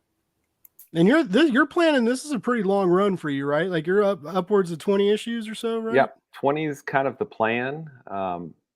Now, if somebody dumps, backs up a dump truck full of money, we might be able to go keep longer it than that. Going. Yeah. Like, I don't twist my arm, I guess. Yeah. But it does have an ending, and I know I've known what that last page looks like from the start. I know exactly how it ends. That's so intense sounding, Will. You're like, I've seen the end. I've seen the end since the beginning. I've seen things, man. I've seen things. I'm a fucking doctor. I've seen shit you wouldn't believe, son. But I still can't get over that Mog cover, man. It's awesome, and that was we just released the metallic version of that is either an add-on or as its own tier yesterday. So it was kind of a since we busted through another stretch goal, and I think we just busted through another one today, which is really, really awesome. It's the community has really come through. I mean, this has been my best launch ever. That's and it awesome. Started so strong. David, thanks, and Charlie, thanks. Everybody's helped push this. Blake, you've pushed it too, and I do really appreciate it. Yeah, man, happy to. I always everybody always tells me thanks, like I'm some fucking indie comic book hero or something. But like, you are, man. I'm just telling people, I'm like, I just want these fucking books, man. Like, that's like, if they don't get made, I may not get to read it, or I gotta wait even longer for you to like replan and regroup and relaunch or whatever. Like, I want this shit now. I want this shit. I fund this so I can get it in my greasy fucking hands and read it and talk about it. That's all I want. I'm just a selfish prick in the end. Yeah. No altruism here. None. Yeah. I don't believe that, but you can say it. But yeah, you're coming up on $7,200, 270 backers. You've got exactly 48 hours. You just hit the 48-hour mark. Nice. And so, yeah, like listeners really, really encourage you. Will's been on my podcast before and I talked about his work, but lit nerds, like this book is made for you. Regular comic nerds, this book is still made for you. It's great action. It's quirky. It's got fun characters and good dialogue. And, just this very intriguing world of like where weird shit can bleed into our universe. I think we all love, fuck, Marvel's making billions of dollars off of multiverse right now. Like multiverses are in. It's a safe bet, ladies and gentlemen. Like we were there before it was cool. Yeah. No, sorry. I did that shit before Doctor Strange. Well, and also, Will is such a good promoter of other people's work. I like that. That's the thing I want to point out. If you're a member of the Kickstarter community and you're watching this show, like Will is a gem, and he's got his show Explain Yourself, and he's out there promoting other people's books, and he's the kind of creator that everyone should be supporting, who's part of the Kickstarter community. So if you are a member of the Kickstarter community, if you wear that on your chest that says Kickstarter, and you have not backed Will's book yet, just go do it. Like that's like it's good karma. It's he's putting in the stuff. Plus, you get a great book. But Will's doing the good work, so let's make sure he has a great close to his campaign. Thanks, Charlie. Yeah, and now's the time to back. A lot of that, the one stress sometimes with Kickstarter campaigns is a little stressful, right? Like sometimes you're like, will it fund? I'm not sure. Like you mentioned, there's that mid lull, and if you're not funded in that mid lull, it gets real scary sometimes. I know, and and you know, like that's where like the kind of hustling comes in. But if you guys back this book, you're going to get it, and you really will get it. Like Will delivers on his books, and he has successfully several times now. So I mean, like it's a safe Kickstarter bet. All these guys have been around the block several times. They know how to print and ship comics well. They know how to get them to you in safe ways. They know how to not screw you on shipping. They do the best that they can with what they're given, you know, and they price their variants and, you know, add-ons and stuff very, very fairly. And they all are really good about giving new backers the means to get into the story from a fresh spot, whether that's you know, through the digital backlog or you know, getting, you know, reprints or, you know, older copies of stuff or collections. So I mean, all these guys, like if you're new to any of their Kickstarter comic book worlds, like there's a way to get you caught up, and we will, and it'll be a really, really great, enjoyable process for you, especially if you're starting White Ash from the beginning, because I still remember reading White Ash, Becky from Comics on the Green, that Charlie loves that shop, and she talked that comic up forever, and I backed Galarian and got the White Ash hardcover. And I, you know, finally sat down one day. It probably was a couple days before I interviewed Charlie the first time, and I was like, probably need to read this book now. But it's been a long time since I've read a comic book and like the world around you stops, right? And like everything gets quiet and there's no white noise. You're just there in this new world, totally and completely absorbed, falling in love with all the characters, nervously, you know, turning the pages to see what's going to happen to these characters you're falling in love with, right? Because you never know. And so, yeah, Charlie, it's like that's still the case. You know, when I read like the new issues of Galarian and the new White Ash books that you put out, like it's just like the world around me stops, and I need that sometimes, man, because the world around you can be shitty sometimes, right? And so, like, thank the lords and the dark ones and the old gods that like comic books like yours exist to like take you someplace magical. And it really is magical, right? We find out that this small town isn't what we once thought it was, or what the outside world thinks it was. And now you're doing these spin-offs of these, you know, this history of Galarian, which is just awesome. And Galarian is such a great character. Galarian of Essa, Lady Deathsword, the bringer of eternal night, ravager of the Red Plainsmen. By the way, I would love to be one of the Red Plainsmen and be ravaged by Galarian. Anyways, but so yeah, I'm super excited for the new issue of Galarian, and you know, I love this. I love that you've built a big enough world to spin off of, like the same with David with Jessamy. Are you, how's the campaign going? Like how you feeling like back? I mean, you're obviously doing very well. I think you're at 40. Oh, you're just shy of 46K. Like, so that's pretty good. Like you're over the hill in thousands of dollars. Like that's always good to be, right? Yeah, I mean, look, I am very lucky that I have a big fan base, so it makes doing Kickstarter a little bit easier for me. Mm-hmm. And I'm lucky that I have an incredible team that I work with that help make those characters feel so real. You know, the one of the wonderful things about having worked with Connor now, you know, it was great seeing him at San Diego, and it had been 3 years since I had seen him. But you know, we talk a lot and we chat a lot, and these characters are as much his as they are mine, and so he knows how they move, he knows how they gesture, and I think that's what adds a level of realism to them, is just that, you know, because he knows them so well, he knows how they move. And so, yeah, so it's been a wonderful experience. And yes, Galarian is doing quite well. And it's a great jumping on point for new people who are coming to the world. I mean, it's a 5-issue miniseries. It's a standalone.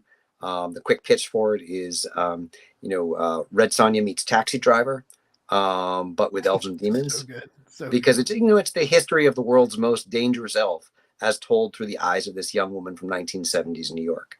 who's having visions of being Galarian 3,000 years ago, or is she going crazy? And then we have these two stories, Galarian's narrative, which is basically Galarian's sowing her oats, how she became who she is story that's kind of marching through the ages in the past. And then you have this person in the future who's dealing with the loss of, she had a miscarriage and she's dealing with this fire at the hospital that killed a bunch of her friends. And those two stories are going to come together over the course of the miniseries. And we'll also be like creating an important piece. Like for me, it's its own story, but it's also part and parcel and a piece of the history of White Ash. So you can read this and you can love this. And we have people who are just Galarian readers, and that's totally fine. But, if you want the entire story, you get both, and, and all these things will be coming together. So this started, so I've noticed that because you re-released these at Scout, like after Kickstarter, or you did with season 1 or in moving into season 2. White Ash has been re-released through Scout. Galarian, the actual miniseries, has not yet. Okay, but we did get the Galarian one shot from Scout that had the bigger story that was included at the end. So I was telling someone this the other day, like the way you map out stuff like from Scout to Kickstarter is very intriguing. So the Kickstarter hardcover ended with a short Galarian piece, where we see where we basically see where Lillian, when they decide to have Lillian and where her name came from, which was awesome. And then that was re-released through Scout with a couple smaller shorts in it. And then you're doing now we've got issue 2 of the Galarian miniseries, which is different. But how do you structure, what made you want to structure it that way, especially with White Ash? Like you broke the issues down differently for like the direct market release. And then, how did that kind of happen? So there's a couple of things going on with Galarian. I've got, I have this main mini series that we're telling, and these are, I have the luxury of writing issues to the length that I would like them to be to tell the story on Kickstarter. So, and I think that's great for a writer. You write, to what you want it to be. But one of the bonuses I've been giving backers as these campaigns have done well are more short stories which expand her history. And so we took 2 of those stories and kind of packaged it together with that other short story from the end of the White Ash trade. And that's a little bit of an arc. It's about, Galarian, finding Thane, finding love, and, her evolution as someone who's just on her own to someone who might want to have a child. But that ties into the larger narrative of who Galarian is. And so I've subsequently released another digital short that we just actually printed as a San Diego Comic-Con exclusive. And, cool. And there's another digital short that's in production right now. And oh my God, the art is incredible on that one. It's by Anna Monrovia, who's doing a lot of stuff for 2000 AD right now. And the pencils that came in the other day were beautiful, lush. And so I'm doing another arc of 3 digital short stories. And then, eventually I will put all of those 6 digital short stories together as one larger trade that people can read, because it's basically a companion piece to this miniseries. It's, again, fleshing out her character, but there are things that are going to be happening in these short stories that actually have bearing on this miniseries and the White Ash universe. So it's all tied together. So I don't ever write anything that is just its own thing. It's a larger piece of the whole. It's a piece of the puzzle. But it's nice to be able to sort of break it up into short chunks or to longer chunks. But when you go to the direct market, it's a little different, because there are, print breaks that people are expecting, price breaks that people are expecting. So when I first brought White Ash to Scout, this was back, I think, in 2017, and I was talking with them, and the original White Ash, the first issue, had been 52 pages. And at the time, Scout felt a little hesitant about releasing a 52-page first issue. So we broke that issue up into 2 different issues, which in retrospect, I don't think was as great of a choice as it could have been. It made sense financially, business-wise, but the hook of the series was at the end of those 52 pages. So the hook ended up coming out in issue 2 that was in the stores, and that's traditionally when you have a big drop off in terms of of readership on comics. So it's just made me rethink a bunch of things about the direct market because it is a different beast. But I'm very content to write the stories exactly to the length that I want them to be. So like the first issue of Glaring is 40 pages long. The second issue is 32 pages long. The third issue is likely going to be in that mid 30s range again. And when I get to the end of those 5 issues, it's going to be a really significant mini series to be able to hold in your hands. It'll be in the neighborhood of like 170 pages. Nice. And see, I like that a lot because I mean, obviously I don't mind paying the, slightly higher Kickstarter fee for some of these comics. Right. But I do like how sometimes there's quite a few extra pages, in these comics that you're getting on Kickstarter. Cause you're not stuck to that, like, 25 pages max and 4 of them have to be advertisements or, whatever the actual breakdown is for like the bigger 2. And so, yeah, like I love these. I just love these comics so much. So it's great to have like extra pages. Jessamy is the same. Jessamy's a little bit longer than traditional. They're about, he said we're going to be about 80 pages for the 3 of them towards the end. And I am so excited to see how Rachel ties into, like, I have so many questions that I know you won't answer and can't answer because it's too early. I'm happy to answer them. I don't necessarily promise I will give you real answers, but I'm happy to give you answers to questions. No, like even I want to know, but I don't, like I want the reveal to happen. I want to experience it. But yeah, I'm so interested in this, like, why she's having these visions and how these 2 women are, combined, through this mad, through the elven magic and history of White Ash and what that means for the universe. So when I first interviewed Charlie, ladies and gentlemen, he told me he's got this like super secret document, right? And it's protected by like matrix machines and firewalls and like VPNs and everything. It's encrypted and like it's what, like 70, 100 pages or something of just like all your White Ash ideas and your ideas to like carry this. Hopefully, you've got like over 50 issues in mind or so. I thought was what you told me a while back. And like, he like, when you get as obsessed as I mentioned with White Ash, because that's what it does. It like grabs you and pulls you in and doesn't let go. And it's like, when you hear stuff like that, you're just like, oh, like, it's like you want to see it, but you don't want to see it. Cause you want to know, but you don't want, you want to find out naturally. And I'm really glad you have this Kickstarter success, because I feel like what that means is you're going to get to, a lot of that's going to come to fruition. I hope, like this big, long, epic idea and this like fantasy tapestry you have set up across this small mining town. Like, it's so cool, dude. Well, and yeah, it's great that Kickstarter gives a lot of creators the ability to tell their stories the way they want to tell them. And I think it's if you have a good story and you bring it to Kickstarter, your audience will grow. Versus if you bring it to the direct market, there's just immediately attrition. And so it's harder to sustain a series in the direct market than it is on Kickstarter if it's good. And like David's seen that, he's like, he's definitely going to break 500 backers this time out. And Jessamy is a great series. Crossover Division is a great series. Will's having his best campaign because he keeps coming back and he keeps bringing people back. And if you have a good book, people are going to enjoy it. They're going to come back to it. Yeah. So yeah, I'm looking forward to doing that. And if worst comes to worst, if things are not doing well, I'll hold an auction for that super secret document. And I can sell it off and my kids can go to college. So it's win-win. And Blake and I will do a heist movie where we actually just steal it before you can sell it. Well, I've got a question for you, Charlie.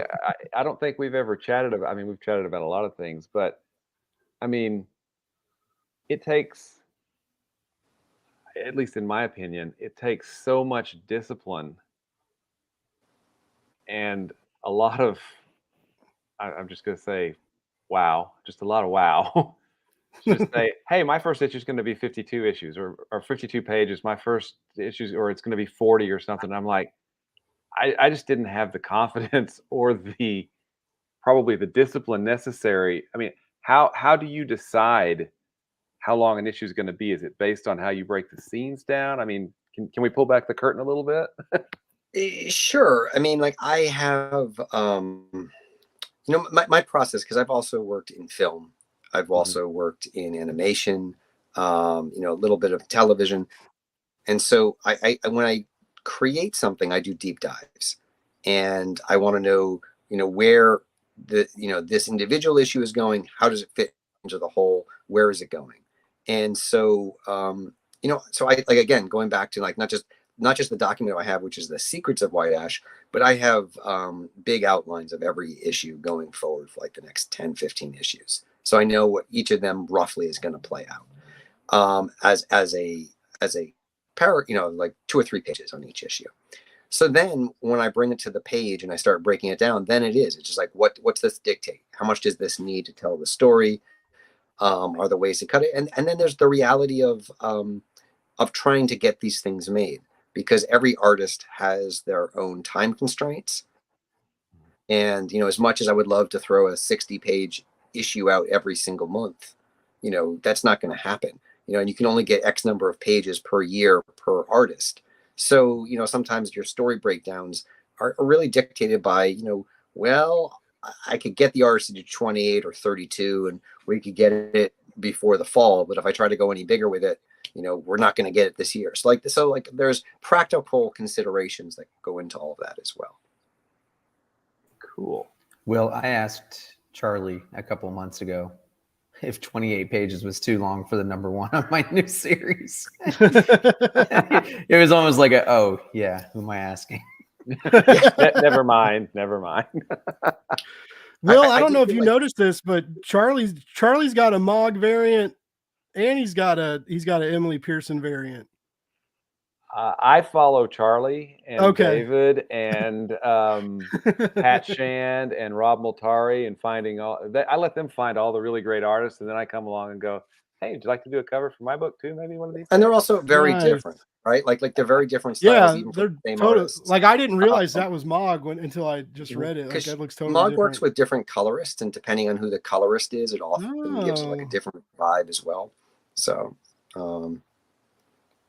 I like And this then we cover just- Tina too. Valentino she's amazing, and yeah, she did Yeah, I one love for Tina's Crossover Division cover. #3. and then Connor She just did did Jessamy too. yeah, and then this one This just is the came. new Connor one, yeah. Yeah, we had a bunch Nice. of those for $1, but they went.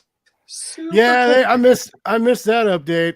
I was like, I saw that and I was like, I think it was maybe 20 minutes after you sent the email after that. And I was like, ooh, and I got on there and I was like, oh, of course. I basically hit update. I exhaled and they were gone. So like, yeah, that's a beautiful cover that he did. I mean, he's just such a joy to work with. And then this one is your from Liana. SDCC exclusive, yeah. Yeah, Liana Kangas did that cover. You did a and- foil version of it too, right? Yep, I've got a gold foil version of that cover. We just printed up 75 of those. Before the Kickstarter came, I mean, when the Kickstarter dropped, I moved about 40 of the non-foil and 20 of the foil in the first hour of the campaign. It's just such a pretty cover. And, I think like Will and David will attest to this. When you find artists that are fun to work with, that are collaborators, that, that give back to you, that's gold. And Liana is one of those people who's out there, she's promoting the book, she's promoting her cover. She's always saying nice things about the series. So like the more of those people that you can work with, and then it goes in kind, you want to promote them as well. It's just, it's a community. Yep. Also I love the custom boxes Charlie ships his stuff in. It freaks me out. They're beautiful. I've got one in a stack over here. Yeah, you can't throw it away. You're like, no. fuck, I got to keep this cardboard box now. What am I going to do with it? It's so pretty. But Charlie came up with something that I'm just like, Viewmaster reels. I mean, come on, man. Yeah. Where are the, like, I thought about getting it, and then I was like, I guess I could try and get one on eBay or something. Like, where the hell do you get a Viewmaster? There's a link there's a to where you link can where get you- them on the page. Oh, is there really? I remember Charlie shared the idea with me. And I was like, all I said was like, I think yes. It's like this is Yeah, Oh, there- look. do this. I mean, like, they actually still have my original ViewMaster from like the 1970s. Yeah, it's nice. It comes like I have the box that it came in. I've got I think I have a Bram Stoker Dracula reel. I have some Flintstones reels. I have to dig it out and see what's in there. I used to have a But yeah, bunch of dinosaur I saw ones. these Like, and I was like, let's do this. that's cool. And you can get a white one for White Ash. Well, I always You can put White Ash stickers on that's it. right. Well, I always want to do something that ties into the world. So for me, this was, Galarian is being set in the 1970s, but also in the fantasy world. Like, what screams 70s more than a Viewmaster? So, if you put like those fantasy elements in the Viewmaster reel, it's thematically echoing what the book does. Charlie, we got Baylor Rock says he grabbed the free comic book day White Ash issue and then picked up volume 1. So that's where you gotta see, but that's what happens with White Ash. You get a little taste, and then you're like, oh, I'm gonna end up in the back alley of comic books. Their free comic book day book is the last 8 pages, I believe, are also a steak preview. Ooh, right, David? Yeah, it was Jessamy. Yeah. nice. Jessamy, right. Would you say that was the first appearance of the Jessamy in had that come out before Steak? I'm trying to remember. No, it was after Steak. Yeah. Okay. Still, it's a must-have for the Steak collector. Yeah. I was just honored you let me be within the pages that had White Ash. It's so I interviewed I interviewed Stephen Prince the other night, and he was talking about how, like, because him and Carla and they all like have that writing group, and they were talking about how their first Kickstarters, they all like copied Charlie's campaign, like the Kickstarter layout page, like they all like their brand, but like structured like his, and they were like after White Ash, we were all just like, well, we can't go wrong if we do the Charlie Stickney way. I thought that was funny, but yeah, so him, Carla, and all of oh my God, I can't. Ryland Grant. They all like took your Kickstarter page and made it their own. Well, credit where credit's due. I also, studied Skies of Fire, who has this killer campaign going right now. I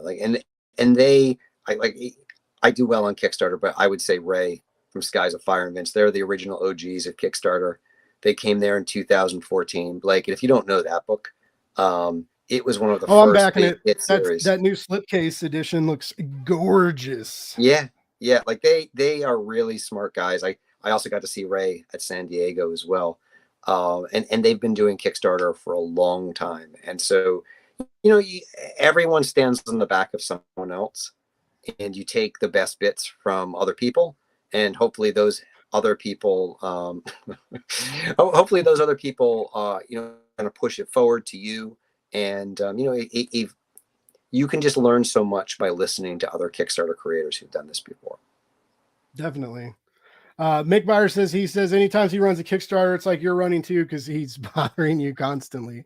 It is but true. I think that's so cool. All of you guys are there for each other, like in your, whether it's through like, cross promotions, stuff like that. We do, like, some of you guys do the prints now. Like, if you back these 2 comics physically, we'll throw in this, like, print that's like an amalgamation of both books, kind of, and I just think it's really cool, and that's fairly in the last year of Kickstarter, because that whole cross promotion deal, or like the shout outs, the numerous shout outs and the Kickstarter updates and stuff, that wasn't always the case. Like, it used to just be like, yeah, like waiting for the printer, hi everybody, hope you're having a good day. And now it's like, waiting for the printer, here's these 5 awesome campaigns I'm backing right now. And then I'm like, damn it, these look amazing. And then I have to, like, play dangerous games with my bank account. But I think it's necessary and awesome. And I love that that's one of the things I love most about Kickstarter, is like, everybody's just there for each other. It's not a competition. It's like a real nice, comfy family brunch. So some of us have had too many mimosas, at 10 o'clock in the morning, but everybody's still having a good time. That's how I feel like Kickstarter is. Yeah, I was on the Kickstarter panel at San Diego, and that's really, was the message that all the creators on the panel kept pushing. That it's a community, be part of the community, share each other's campaigns, help each other out, and your brand will grow. And Kickstarter comics are doing really, really well right now. I think it's 79% of Kickstarter comics are funding right now, Which is awesome. It's the highest mark on the platform. And in people who have done more than one campaign, a successful campaign, like the number goes up astronomically after that. Like if you have a successful comic on Kickstarter, serializing on Kickstarter is the new, it's like it is the thing that is working on Kickstarter right now. Repeat creators coming back, establishing a brand, doing more. And it's the only category on Kickstarter that's kind of like that, because you don't design like some high-end tech gadget and then come back 3 times during the year with more things on that tech gadget because there's so much development. Or like you're going to raise money for a feature film or whatever, like all these other things, they don't lend themselves naturally. Even like game development. You might come back with a follow-up to that game, but it's going to be 2 years down the road. So comics are something that really lend themselves to the platform because they are built to be serialized, where you can build an audience because you can keep coming back with more good work. Oh yeah. It's awesome because, I mean, you look at Kevin, who's done, 14 issues of Tart, Mike Shea with Miskatonic High, the multiple issues of, are you up to like 7 issues of White Ash maybe? And you've done several issues of Steak. I mean, you guys proved to me that serialization on Kickstarter could be done, which is the only reason I'm doing it. So thanks. Well, yeah, and it's a crazy thing because the direct market is the exact opposite. Yeah. You have diminishing returns. Kickstarter, if you're doing it right, every campaign, you're growing your readership. But you also take on a lot of more work on yourselves though, right? Like, I mean, you guys are there's a different kind of hustle for Kickstarter, which may not be for everybody, but all of you guys seem to really embrace it and run with it and make it work for you, it seems. Depends on how much of a control freak you are. If you're a control freak and you like to have your book printed exactly the way you want it printed, if you like to have it shipped exactly the way you want it shipped, well, then maybe Kickstarter really is for you. I think also, in terms of, the direct market, comics is a small community and people are there for each other and promoting each other, but there is a limited amount of shelf space in the direct market. So there's a little bit of competition there. And, creators don't go out of their way to promote other creators when they're promoting their own book. Like if your book is coming out this week, you're not out there saying, and guess what else is coming out this week, this Wednesday, that you can also pre-order from the comic book store. It just doesn't happen because, the stores only have limited funds. So like that's something that I feel like is unique to Kickstarter comics. And it's just, it's amazing. Did you know, like, after the success of White Ash, when you decided to do this Galarian spinoff, were you nervous at all? Or were you like, you're like, people are going to want this. They like White Ash. They're going to like Galarian, which obviously they do. And why wouldn't they? But I mean, when you're that close to White Ash, that's your baby, right? Like, was there ever a fear that you're like, I'm going to do the spinoff and people aren't going to be into it? Or were you just like, you were like, no, I mean, Galarian's the shit and everyone's going to love her. Anytime you do something new, you worry because White Ash is also Connor Hughes is drawing all of it. This was Rona Morinelli, and I thought, well, between it being a spinoff and it being a different artist, I was hoping going in that it would do 80% of what the White Ash issue before. I was like, if we can do 80%, we'll be in a really, because like the White Ash campaign before that, it was the first one that had broken 1,000 backers. And so I was like, okay, so if we can do like 800 backers for this, it'll be good. And like the first Galarian campaign, it was also a little bit more adult than what I had done before. And it was by far my biggest. Like we had 1,700 backers for Galarian #1. Like people just went crazy for the book. And so, yeah, it surprised me, and it showed that there was definitely an interest. Like I knew there would be some interest. I did not know there was going to be this much interest. And it's nice to see, again, we're tracking in terms of backers. Right now, it's tracking to be our highest back campaign ever. That's rad. Yeah, Which and is think great. of- I mean, like, go ahead. think about this. 1,700 books in the direct market is still pretty. It's not X-Men sales or whatever, but it's a big book in the direct market. But in Kickstarter, that's massive. I mean, it's amazing, to have that many. And the cool thing about Kickstarter, though, is that you don't have to have 1,700 backers. You don't have to have 300 backers.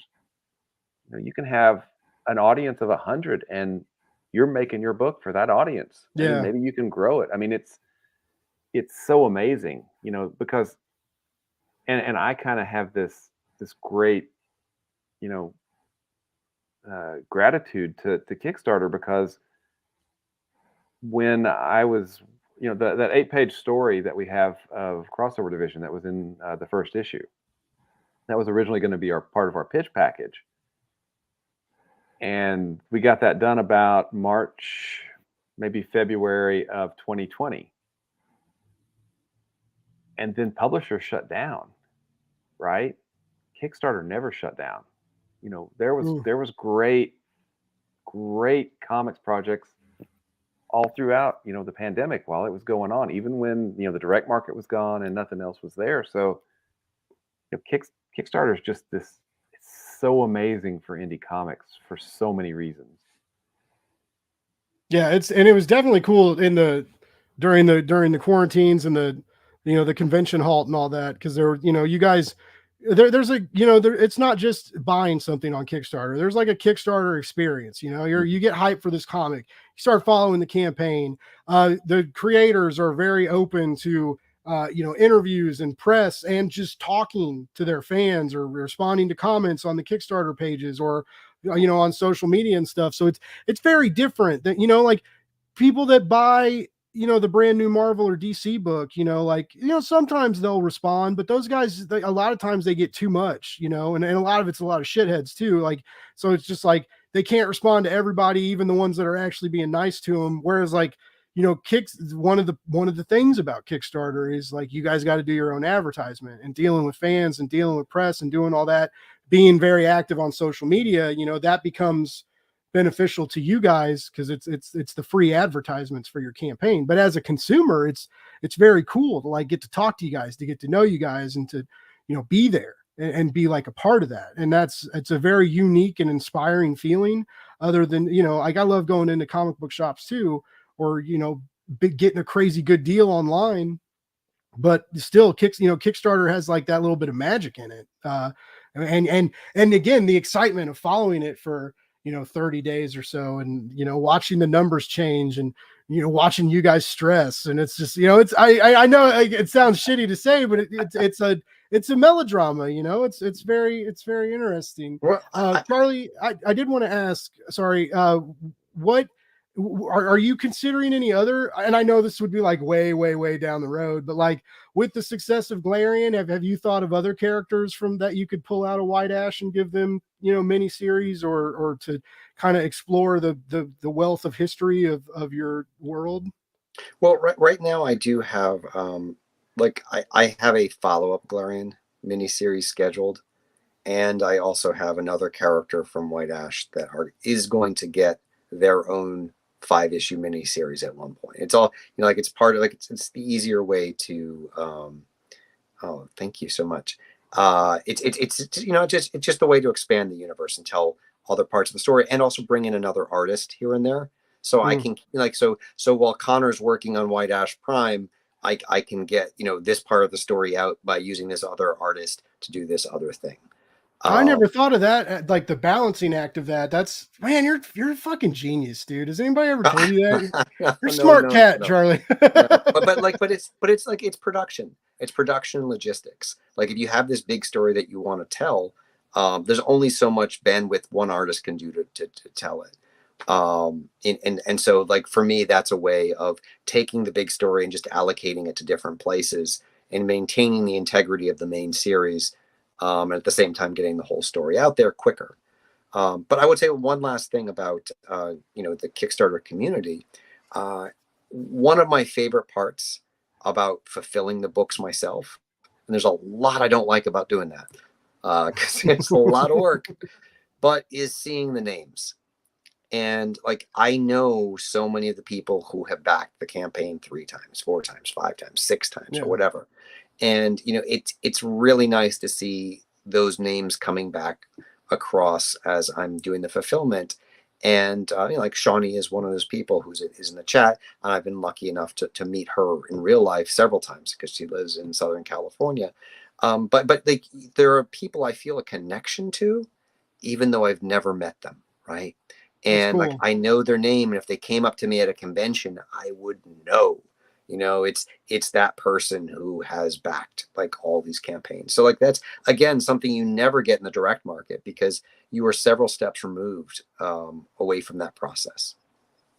Yeah, you definitely don't get a list of people's names who bought your comic. You get like a loose number, and then even that number, like it's like how many are shipped, and then like just because they're shipped and pre-ordered doesn't necessarily mean people bought them. It's so I mean I don't really quite understand it, but I just know like Kickstarter makes more sense than the direct market because it's like easier to kind of comprehend. It's because it's sort of like it's a made to order. But I mean, I know you guys print extra issues to take to conventions and stuff. But I mean, it's basically like these people are backing it. You're paying for printing and shipping costs within your pledge. So it's like that kind of makes sense. Whereas like if you're a bigger publisher, like there's pre-orders are a big deal, but I mean, even then, like as many times as we tell people to pre-order a fucking comic, there's a lot of people that don't do it.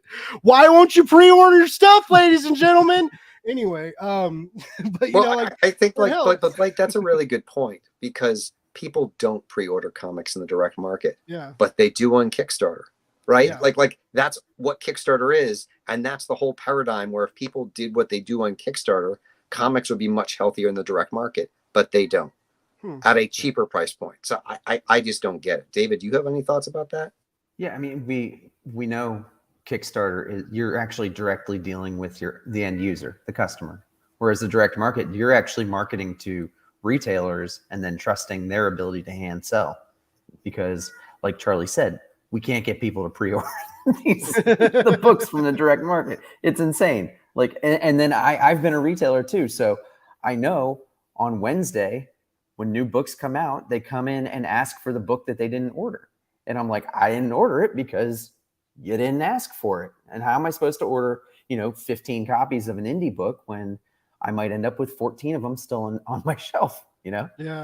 Well, That Charlie, happened with Nottingham, with Mad Cave's Nottingham. Like everybody wanted it, but nobody pre-ordered it. So Mad Cave, that's why Mad Cave ended up doing like 5 printings of each issue because they were all such a low number because they were like, well, this didn't get pre-ordered, and then everybody got mad that it sold out, but they still didn't pre-order the second prints or the third print, and so it was like I was watching the whole fucking internet fight over them, and the lovely people at Comics on the Green, like I was like, can you please pre-order? And I got the alternate printings too. I was like, hey, I was like, just get me everything, anything they print, like I'll take it. And like, I was able to get all of this, and they shipped it to me. And I was like, cause I pre-ordered it, and that's all you got to do, man. It's super easy. So yeah, well, I'm a big pre-order advocate. Charlie has a really good point in some Twitter threads and some discussions that we've had, is that if you look at comics in the direct market, they are criminally underpriced. It is because a lot more goes into making a comic than what you actually see, in the comic shop. And so if you're looking at Kickstarter, and you're just coming to Kickstarter because you've been a Wednesday Warrior or whatever, and you go like, they're charging me $20 for a 24-page issue or a 32-page issue or a 40-page. That's insane. I'm paying $5 for a copy at my comic shop. Well,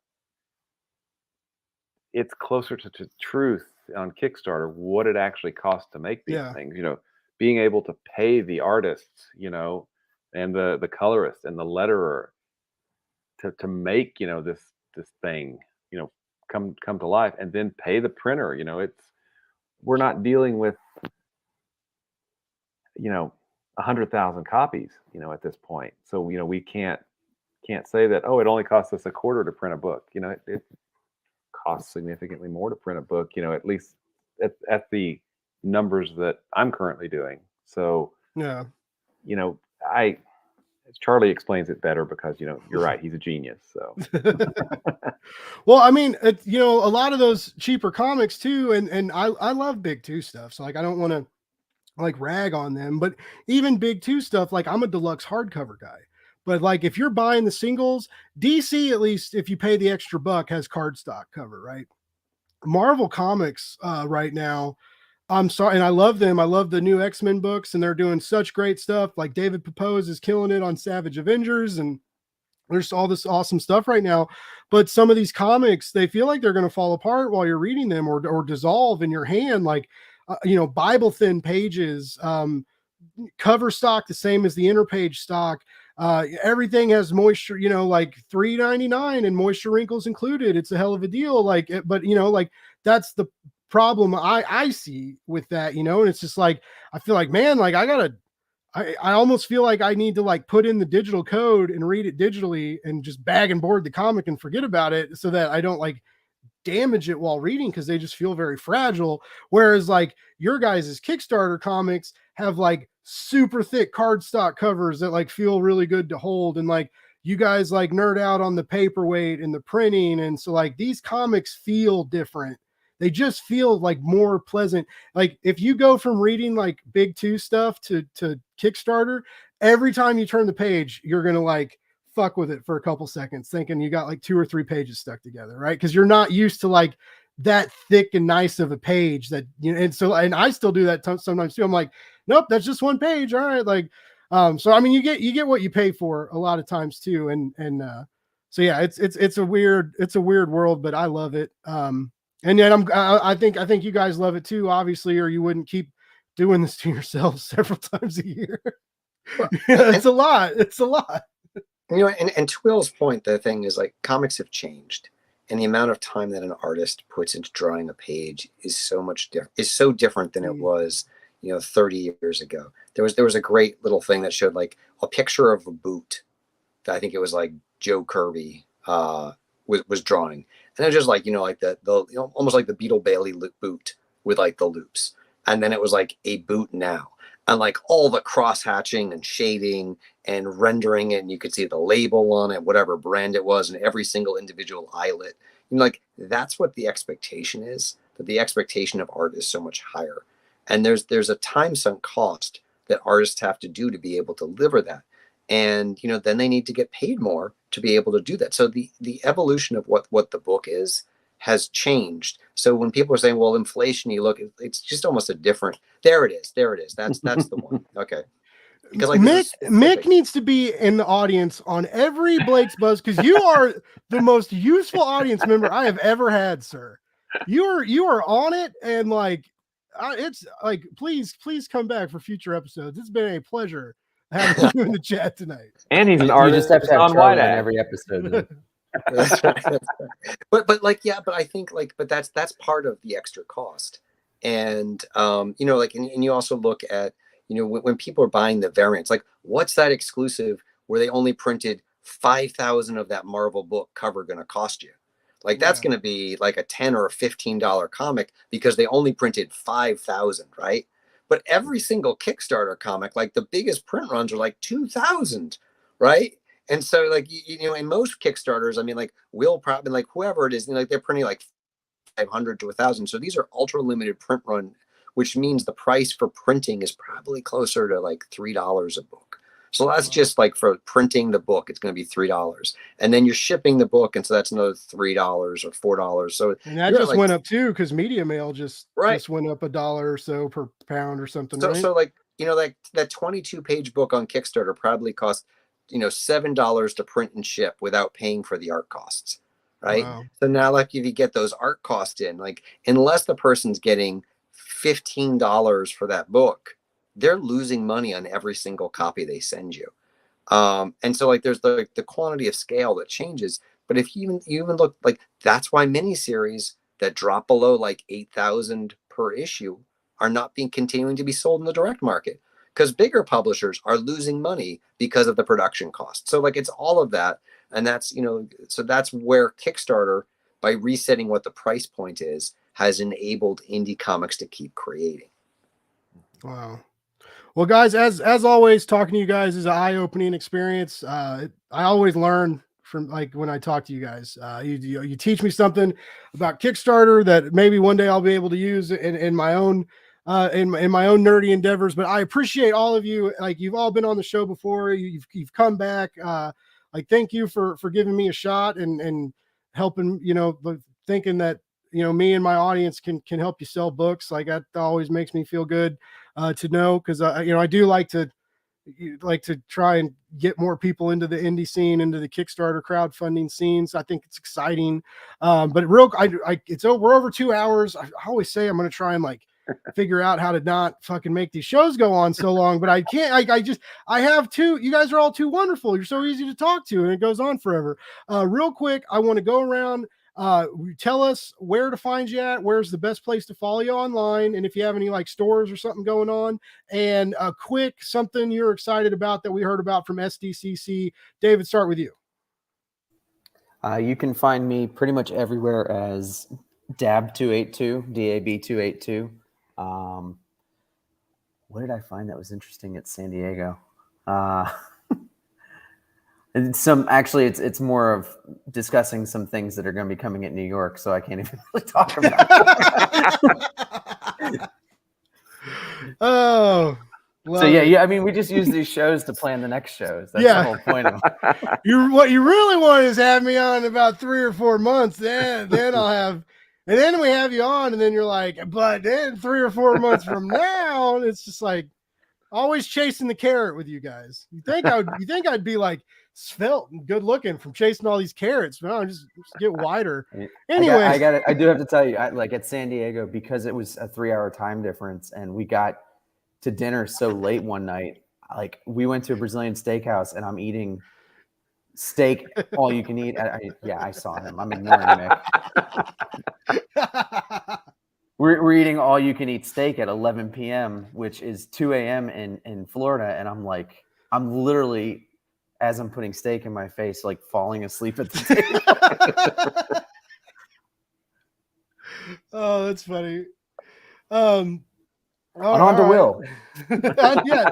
Will, what would you like to tell us you're excited about 3 or 4 months from now, and where do we find you? You can find me at Will Allred. Twitter is where I typically hang out and retweet the hell out of everything else. So,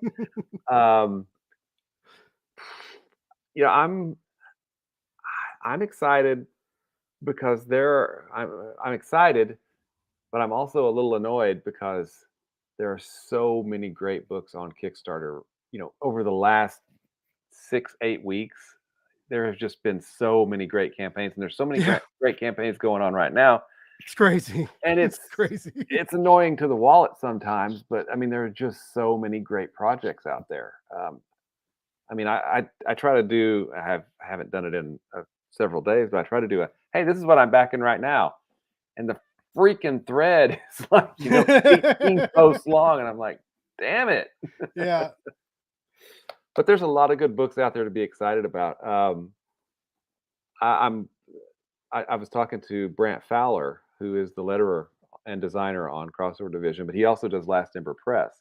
They just dropped a new one. And they just dropped a new one. The Nutcracker retelling, right? Yeah, it's a Christmas, a Christmas Carol or something like that. I can't remember the exact name of it, but he's found another great artist too. Yeah, it looks really good. Every time I see these projects, I'm like, oh, I could write that. That's a great artist. That's a great artist. I guess I need to start, DMing Charlie and David about them, right? I keep Twitter lists that I never use. Anytime I hear about a new artist or letter or follow, but I don't separate artists and colorists. I label them all as artists, which I totally screwed up, and I should have, because it was also kind of a database for me maybe one day too, right? For both for the show and if I ever wanted to do my own thing. But yeah, my artists, my lists on Twitter are crazy, and other people have started following my list too, because I never remember to like use the list feature to like just filter by like people you actually like instead of just doom scrolling. Like I never remember that. Oh, here Shawnee said that it's a steampunk Carol. That's what it is. Yeah. Yeah, you guys should check that out. It's absolutely gorgeous. It's a little bit pricier, but you're getting an original graphic novel. It's not just a single.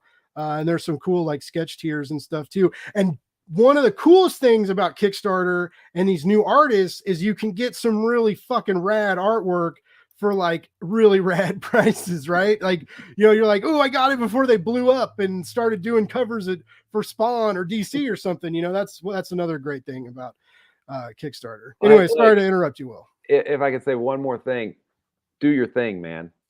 The world needs whatever it is you're going to kickstart. So the world needs whatever the hell it is you're doing. I don't know. Whatever it is, man. If you do that, I think the three of us will commit right now to going on Blake's Buzz and we grill you about what you're doing. Exactly.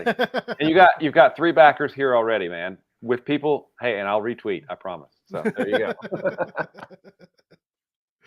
Like I thank you. I do appreciate that. And last but not least, Charlie, where do we find you? Keep track of you at, and what was one of your favorite things at SDCC this weekend? So the best place to find me is at Charles Stickney on Twitter. I do respond a lot there, like Will. I will even do more than retweet. Sometimes I'll even respond. But let's see. Also, I do want to say, like, if you've been watching this for 2 hours and 11 minutes, thank you. And if you've done that and you haven't backed Will's campaign, which is ending in 47 hours, you should go do that right now. And when you're finished doing that, you go back David's as well. Galarian Returns is still on Kickstarter for another 14 days. So come check it out, see what all the fuss is about. For me, the most exciting thing, and again, this is, well, I'm not like, I was on a bunch of panels and that was fun, but like the best, the best moment I had was actually on the Immortal Studios panel. And we made an announcement there about Immortal coming out through Dynamite next year. But the panel was great. And when the panel was over, this young Asian woman came up and she had like tears in her eyes. And she was so moved by the presentation. And she was just basically saying thank you to everyone who had worked on it because, she said she doesn't see enough people like her in media. And it made, you do these things and then you have a fan that comes up to a table and they're shaking because they're excited to see you. But when she came up and just said, said that to me, I don't see people like me and thank you. You know that sometimes what you're doing is more than about the book. And, so I feel really good about working with Immortal Studios to do that. I'm glad it's coming out through Dynamite and who knows what else we'll be doing down the road. But so like that was a really wonderful, heartwarming moment from San Diego that I got to be a part of. And so I'm really thankful for Kickstarter, for everyone here who's helped me get to a place where I could have a moment like that, where, I could see the impact it was making in that person's life. So, these things we do, Blake, that you do, it's not just entertainment. Sometimes, as you say, like these books take you to a place, especially when times are dark, that help you out of it. And for a lot of people, we don't realize the full impact of what the work is having on them and, what it's done. So for me, that's the most exciting thing coming out of San Diego, was connecting with someone like that. And I'm looking forward to doing more of that again in the coming year. That's awesome. And I'm super excited you guys mentioned that like Kickstarter is starting to have a presence at these bigger cons, like the panels and stuff. Like I'm all about that. I think that's awesome. The Immortal Studios, I believe Ryland Grant on his Writer's Block podcast, they uploaded that panel. I think you can watch it on YouTube.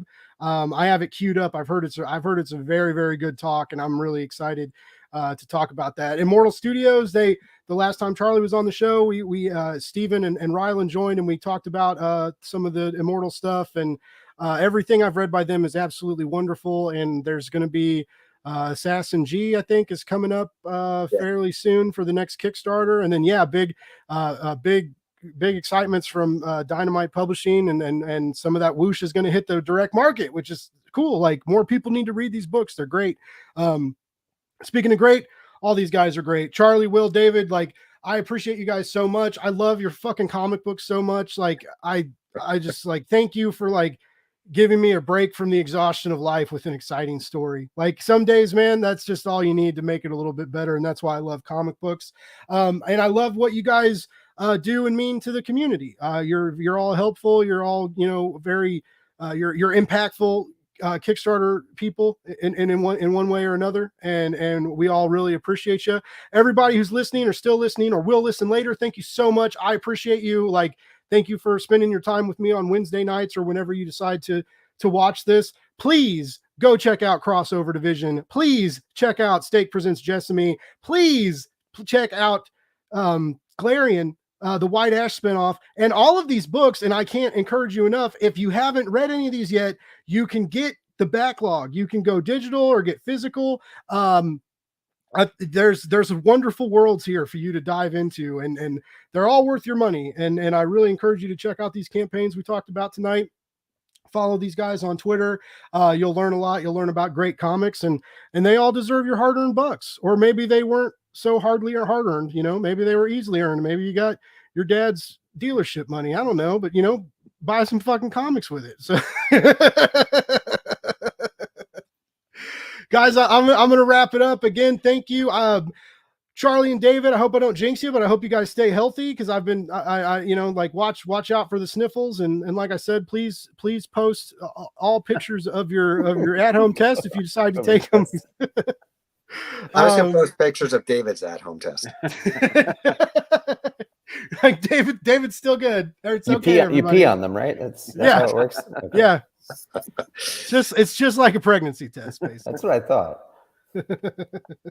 All right. Well, everybody in the chat, thank you so much for stopping by. And then Will, congrats, but your campaign, you got 48 hours. You're sitting pretty. I hope you get a few more backers, but congrats to a great campaign. Charlie and David, you guys are rocking and rolling. I'm excited to watch those numbers grow up for you. I hope the goals that you've set for yourselves get met, because like I said, more people need to read these books because they're just real cool.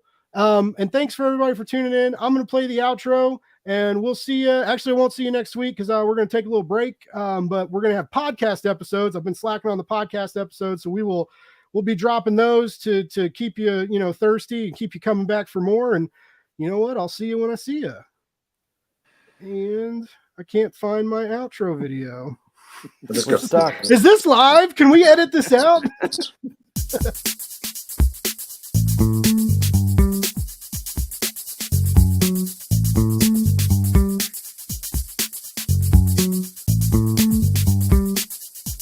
It's Blake's Buzz Live.